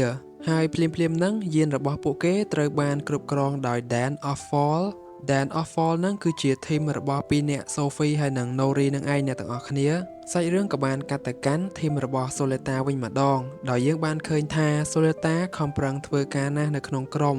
មិនថាកន្លែងណាមានបញ្ហាចំណុចណាខ្វះខាតគឺសូលេតាជាអ្នកធ្វើទាំងអស់មិនថាខ្លួននៅទូនាទីណាទេនិយាយទៅសូលេតាមានសកម្មភាពច្រើនតែម្ដងនៅក្នុងក្រុមហើយពេលខ្លះទៀតក៏មានអ្នកប្រើពាក្យមិនល្អគួរសមទៅកាន់នាងក៏មានដែរកាត់ទៅកាន់ធីមរបស់ Dam of Fall វិញពួកគេក៏បានសួរនាំអំពីមនុស្សយន្តរបស់ក្រុមហ៊ុន TikTok ក្រុមហ៊ុនហ្នឹងគឺក្រុមហ៊ុនរបស់ Goal នឹងឯងអ្នកទាំងអស់គ្នាហើយនៅពេលហ្នឹងវាប៉ះពាល់ទៅដល់ Goal ដែរGoal ក៏បានប្រើពាក្យមិនល្អទៅកាន់ពួកគេភ្លាមប៉ុន្តែនៅពេលហ្នឹងមានណាសូភីក៏ហក់មកទាត់ Goal ហ្នឹងមួយជើងយកតែម្ដងអ្នកទាំងអស់គ្នាសំខាន់ណាស់យកកំភ្លើងភ្ជុងទៀតតែធ្វើម៉េច Goal មិនអាចធ្វើអីគេបានទេព្រោះឥឡូវហ្នឹងកំពុងតែនៅក្រោមកម្ដាប់ដៃគេហើយ3នាក់ហ្នឹងមកពីផែនដីគឺគ្រាន់តែចង់មកមើលមនុស្សយន្ត Goal ទេពីព្រោះពួកគេមកជួបហ្នឹងគឺធ្វើតាមសាក់ឌីនឹងឯងហើយណាមួយគោលបំណងរបស់ពួកគេគឺសម្រាប់តែលោក Darling មួយតែប៉ុណ្ណោះសាច់រឿងក៏បានកាត់ទៅកាន់ធីមរបស់សូលេតាវិញម្ដងដល់ម៉ោងដែលពួកគេត្រូវចែកអាហារឲ្យគ្នាម្នាក់មួយប្រអប់មានអ្នកខ្លះក៏បានយកសម្រាប់ខ្លួនឯងមួយប្រអប់ហើយអ្នកខ្លះទៀតក៏អត់ដឹងថាម្នាក់ហ្នឹងបានយកហើយឬក៏នៅគេក៏បានយកពីរតែម្នាក់ឯងដើម្បីយកផ្ញើម្នាក់ទៀតអញ្ចឹងណាដូចនេះហើយក៏ធ្វើឲ្យប្រអប់បាយអាហារហ្នឹងបាត់អស់មួយហើយសូលេតាគឺអត់បានយកទេហើយចំណែកឯអ្នករាល់គ្នាវិញក៏មានញ៉ាំពេញមាត់ពេលហ្នឹងសូលេតាគិតថាក្រុមរបស់ខ្លួនហ្នឹងលែងត្រូវការខ្លួនទៀតហើយដោយសារតែគ្រាន់តែប្រអប់បាយហ្នឹងក៏អត់មានឲ្យនាងដែរសូលេតាកាន់តែអន់ចិត្តជាមួយនឹងធីមហើយសូលេតាគិតថាម្នាក់លែងចង់បាននាងធ្វើជាមិត្តទៀតហើយរួចនាងក៏ទៅពួននៅក្នុងបន្ទប់ទឹកតែម្នាក់ឯងមិនចង់ជួបនរណាទៀតទេក្រឡេកទៅមើលឪពុករបស់មីអូរ៉េណេហើយនិង Goal វិញពួកគាត់និយាយគ្នាតាក់ទងទៅនឹងក្រុមហ៊ុនថ្មីហើយឪពុក Goal ពេលនៅជាមួយនឹងឪពុកមីអូរ៉េណេមកកាន់ជើងខាងឪពុកមីអូរ៉េណេអាពេលនៅខាងគេកាន់ជើងខាងគេអីចឹងទៅនៅពេលហ្នឹងដែរឪពុករបស់មីអូរ៉េណេមានតែឲ្យគាត់នឹងបារម្ភពីកូនរបស់ខ្លួនឯងទៅមិនបាច់មកជួយនិយាយរឿងក្រុមហ៊ុនរបស់គាត់អីចឹងណាព្រោះឥឡូវហ្នឹងកូនគាត់កំពុងតែបាត់ទំនាក់ទំនងនៅលើអាកាសផងពេលហ្នឹងក៏ធ្វើឲ្យឪពុក Goal ខឹងឪពុកមីអូរ៉េណេណាស់ពេលហ្នឹងរកវាយគ្នាទៀតណាតែមានណាកូនចៅគេនៅហ្នឹងក៏ចាប់ចេញក្រៅទៅហើយឪពុក Goal ហ្នឹងបានលួចដាក់ឧបករណ៍តាមដាននៅជាមួយនឹងអ្នកការពារទៀតពេលហ្នឹងគាត់ក៏ប្រាប់សាក់ឌីឲ្យចាប់ផ្ដើមចេញប្រតិបត្តិការហើយដូចនេះសាក់ឌីក៏បានឲ្យក្រុម Down of Fall ហ្នឹងធ្វើសកម្មភាពពីឥឡូវនេះតែម្ដងទៅកាត់ទៅកាន់ធីមរបស់មីអូរ៉េណេវិញម្ដងឥឡូវនេះពួកគេកំពុងតែឆ្ងល់ថាបាត់សូលេតាទៅណាហើយគ្មានអ្នកណាដឹងក្រៅពីមីអូរ៉េណេទេរួចមីអូរ៉េណេនាងក៏ទៅរកសូលេតាតែម្ដងហើយសូលេតាពងអង្គុយនិយាយទូរស័ព្ទប្រាប់ម្ដាយខ្លួនអំពីសមាជិកក្រុមកំពុងតែមិនចូលចិត្តនាងហើយប្រាប់ពីអារម្មណ៍ខ្លួនទាំងអស់ទៅកាន់ម្ដាយហើយអ្នកនាង Prospera ចេះតែព្យាយាមនិយាយលួងកូនទៅសូលេតានិយាយក៏យំយកតែម្ដងទៅយ៉ាប់ហ្មងពេលដែលនិយាយចប់ហ្នឹងរួចមីអូរ៉េណេក៏បានមកដល់ភ្លាមតែម្ដងព ពេលនឹងសូលេតាបិទទ្វារវិញតែមីអូរេណេចាប់បើកវិញបើកចោះបើកឡើងនឹងក៏ធ្វើឲ្យមីអូរេណេខ្ទាតទៅខាងក្រៅបុកជាមួយនឹងជាងទៀតមីអូរេណេបានលើសូលេតានិយាយគ្នាអស់ហើយអ្នកទាំងអស់គ្នានៅពេលដែលសូលេតាឃើញមីអូរេណេឈឺនាងក៏ត្រឡប់ទៅរកមីអូរេណេវិញមីអូរេណេឃើញសូលេតាមកចិត្តខ្លួនមីអូរេណេក៏ដេញចាប់សូលេតាវិញទៅកន្លែងហ្នឹងយ៉ាប់ហ្មងដេញចាប់គ្នាទៅវិញទៅមកសំខាន់ពេលរត់ហ្នឹងឡើងហោះពេញយាននឹងតែម្ដងអ្នកទាំងអស់គ្នាដល់ពេលរត់ហត់ពេកសូលេតាក៏មកចិត្តមីអូរេណេវិញតែម្ដងទៅតម្រាំតែនិយាយត្រូវគ្នានឹងលោកអើយលោកឡើងយូរដោយម្នាក់ចេះតែចោទគ្នាទៅវិញទៅមកឬក៏បន្ទោសខ្លួនឯងអីចឹងណាអ្នកទាំងអស់គ្នាតាមពិតពីអ្នកហ្នឹងយល់ច្រឡំគ្នាទៅវិញទៅមកជាមួយនឹងធីមដែរទេពេលដែលពួកគេនិយាយត្រូវគ្នាវិញណាពីអ្នកហ្នឹងឡើងអោបគ្នាទៀតអ្នកទាំងអស់គ្នាឥឡូវនេះគ្នារបស់ Dam of Fall ចាប់ផ្ដើមចេញមកដល់យានធំនឹងហើយពួកគេបានប្រើកូនចៅប្រើប្រាស់មនុស្សយន្តរបស់ក្រុមហ៊ុន TikTok ហ្នឹងទៅយានដ៏ធំនឹងទៀតដើម្បីពួកគេអាចចូលទៅខាងក្នុងយាននឹងសម្រាប់មនុស្សឬក៏សម្រាប់លោកដែលលេងអីចឹងណាអ្នកទាំងអស់គ្នានៅពេលដែលកូនចៅចាប់ផ្ដើមចេញទៅពីរនាក់នេះក៏ចេញទៅដែរគឺ Sophie ហើយនិង Nori នឹងឯងពីរនាក់ហ្នឹងបាញ់ទៅតំបន់ណាដែលមានលោក Darling នៅខាងក្នុងហ្នឹងពេលដែលពួកគេដឹងថានៅណាហើយពួកគេក៏បានបាញ់ផ្ដាច់យាននឹងមួយចំហៀងតែម្ដងអ្នកទាំងអស់គ្នាពេលដែលសត្រូវទៅជិតយាននោះកាន់តែជិតនៅក្នុងយានដ៏ធំមួយនោះក៏បានប្រកាសអាសន្នដើម្បីឲ្យមនុស្សនៅក្នុងនោះហ្នឹងជំលះខ្លួនរកកន្លែងសុវត្ថិភាពអីចឹងណាអ្នកទាំងអស់គ្នាតំបន់របស់សូលេតាជាមួយនឹងសូលេតាហើយនឹងតំបន់គ្នារបស់ពួកគេដែរហ្នឹងកំពុងតែចលាចលអស់ហើយចំពោះឯម្ដាយរបស់សូលេតាវិញគាត់បានត្រៀមខ្លួនរួចអស់ហើយក្នុងការរៀបចំមនុស្សយន្តឲ្យសូលេតាហើយនឹងការពារកូនស្រីរបស់ខ្លួនគាត់នៅពេលដែលសូភីហើយនឹងណូរីបានបាញ់ផ្ដាច់យាននោះមួយពីតំបន់ឲ្យចេញពីគ្នាហើយពួកគេសប្បាយចិត្តដល់កហើយនៅក្នុងចំណោម2នាក់ហ្នឹងសូភីចូលចិត្តសូលេតាដែរអ្នកទាំងអស់គ្នាតែចូលចិត្តក្នុងបំណងចង់បង្ហាញខ្លួនឲ្យសូលេតាបានឃើញឬក៏បានស្គាល់ហើយនាងក៏ចង់ជួបជាមួយនឹងសូលេតាផ្ទាល់ដែរចំណែកឯសូលេតាហើយនឹងមីអូរេណេវិញតំបន់ពួកគេបានដាច់ភ្លើងហើយក៏ធ្វើឲ្យអង្គើពួកគេក៏បានស្លាប់ទៅពេលនឹងដែរពួកគេក៏បានខ្ទាតចេញពីគ្នាដែរហើយសូលេតាព្យាយាមទៅជួយមីអូរេណេដែរតែទ្វារនោះបានបិទពួកគេបាត់ទៅហើយមីអូរេណេនៅតំបន់ខាងក្នុងហើយចំណែកឯសូលេតានៅតំបន់កញ្ចក់នៅកន្លែងនឹងហើយដែលសូភីបានជួបជាមួយនឹងសូលេតាហើយអ្នកទាំងអស់គ្នាសូភីមើលពីមនុស្សយន្តខ្លួនទៅកញ្ចក់ហ្នឹងក៏បានឃើញសូលេតាអញ្ចឹងណាហើយសប្បាយចិត្តមែនតែនពីព្រោះក្នុងការប្រយុទ្ធឬក៏វីដេអូរបស់ក្រុមហ៊ុនសូលេតាអីហ្នឹងគឺថាសូភីមើលរាល់ថ្ងៃតែម្ដងសូភីក៏បានណែនាំខ្លួនទៅកាន់សូលេតាហើយក៏ប្រាប់ថានាងក៏ជាមេធ្មប់ដែរដែលមកពីផែនដីនៅពេលហ្នឹងសូភីបានបាញ់លេងសើចជាមួយនឹងអារម្មណ៍របស់សូលេតាពីព្រោះនាងមានឱកាសហើយរបៀបថានាងគ្រាន់តែបាញ់បញ្ញាក់អារម្មណ៍អញ្ចឹងណាអត់សម្រាប់សូលេតាទេសូលេតារត់ហើយភ័យញ័រខ្លួនតែម្ដងអ្នកទាំងអស់គ្នាបាញ់ឡើងមីអូរេណេនៅខាងក្នុងហ្នឹងក៏ខ្ទាតដែរសាហាវហ្មងណាចំពោះម្ដាយសូលេតាវិញគាត់ដូចជាបានដឹងរឿងមុនអញ្ចឹងគាត់មិនភ័យអីទេដឹងតែកូនគាត់ហ្នឹងមិនកើតអីហើយគាត់ត្រៀមតែផ្ដល់មនុស្សយន្តទៅកាន់សូលេតាទៀតគាត់ដឹងថាពេលនេះសូលេតាត្រូវតែមានមនុស្សយន្តនេះហើយនៅពេលដែលយានដ៏ធំមួយនោះចាប់ផ្ដើមមានបញ្ហាហើយឪពុក Goal ហ្នឹងគាត់ក៏បានសម្រេចចិត្តប្រើប្រាស់មនុស្សយន្តខ្លួនហោះចេញទៅខាងក្រៅក្រុម Dam of Fall នៅតែព្យាយាមបាញ់កំទេចទីនោះជាច្រើនដងហើយក៏បានបញ្ជូនគ្នាមួយចំនួនទៀតដើម្បីទៅខាងក្នុងដើម្បីសម្លាប់អ្នកដែលនៅខាងក្នុងនោះថែមទៀតផងចំណែកឯមីអូរេណេក៏បានទៅជួបនឹងឪពុករបស់នាងហើយនៅពេលដែលគ្នារបស់លោកឪពុក Goal ចេញទៅខាងក្រៅពួកគេក៏ជួបជាមួយនឹង Dam of Fall ដែរពេលហ្នឹងពួកគេក៏បានប្រយុទ្ធគ្នាយកតែម្ដងតែដោយសារតែគេសុទ្ធតែមនុស្សយន្តប្រភេទ Gundam អញ្ចឹងពួកគេមិនអាចបាញ់ឈ្នះជាមួយនឹងមនុស្សយន្ត Gundam នោះទេគេបាញ់តែបន្តិចហ្នឹងងាប់បាត់ហើយធ្វើម៉េចក៏មិនសម្លាប់គេបានដែរចំណែកឯសូលេតាពេលដែលបានដឹងខ្លួនហើយនាងក៏បានចូលទៅខាងក្នុងដើម្បីរកមីអូរេណេចំពោះមីអូរេណេឥឡូវនេះឪពុករបស់នាងហ្នឹងបានរងរបួសបាត់ទៅហើយគាត់បានឲ្យកូនស្រីខ្លួនហ្នឹងរត់គេចខ្លួនទៅបើទោះបីជាមីអូរេណេចង់ជួយគាត់ក៏ជួយមិនបានដែរតែមីអូរេណេនៅតែជួយឪពុកខ្លួនចឹងដោយមិនខ្វល់ពីអ្វីទាំងអស់ឥឡូវនេះកូនចៅរបស់ Dam of Fall ហ្នឹងបានមកដល់ខាងក្នុងហើយរួចពួកគេក៏បានសម្លាប់អ្នកដែលនៅក្នុងនោះទាំងអស់ឲ្យតែពួកគេបានឃើញហើយចំណែកឯក្រុមរបស់ Soleta វិញក៏ត្រូវគេរកឃើញដែរ តែគេរៀបនឹងប្រើមនុស្សយន្តបាញ់ទៅក្រុមពួកគេហើយនៅក្នុងដៃនីកាមានទូរស័ព្ទដៃរបស់សាក់ឌីដែរអញ្ចឹងហើយកន្លែងហ្នឹងគេគិតថាពួកគេហ្នឹងក៏ជាក្រុមរបស់សាក់ឌីទើបក៏ត្រឡប់ទៅវិញទៅ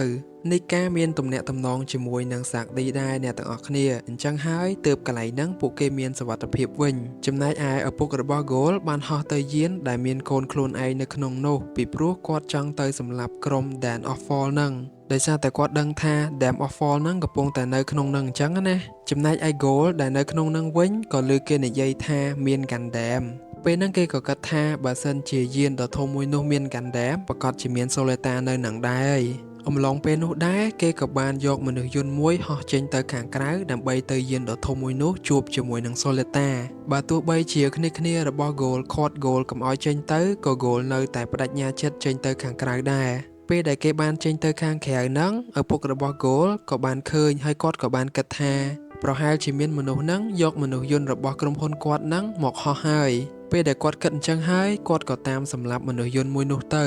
ពេលហ្នឹងហើយកូនហើយនឹងឪពុកក៏បានប្រយុទ្ធគ្នាដោយមិនបានដឹងមុនទេ Goal គឺមិនចង់បាញ់ទេអ្នកទាំងអស់គ្នាប៉ុន្តែខប់កាភ្លើងចេះតែហោះមកអញ្ចឹងទៅគេក៏កំដរតែម្ដងទៅ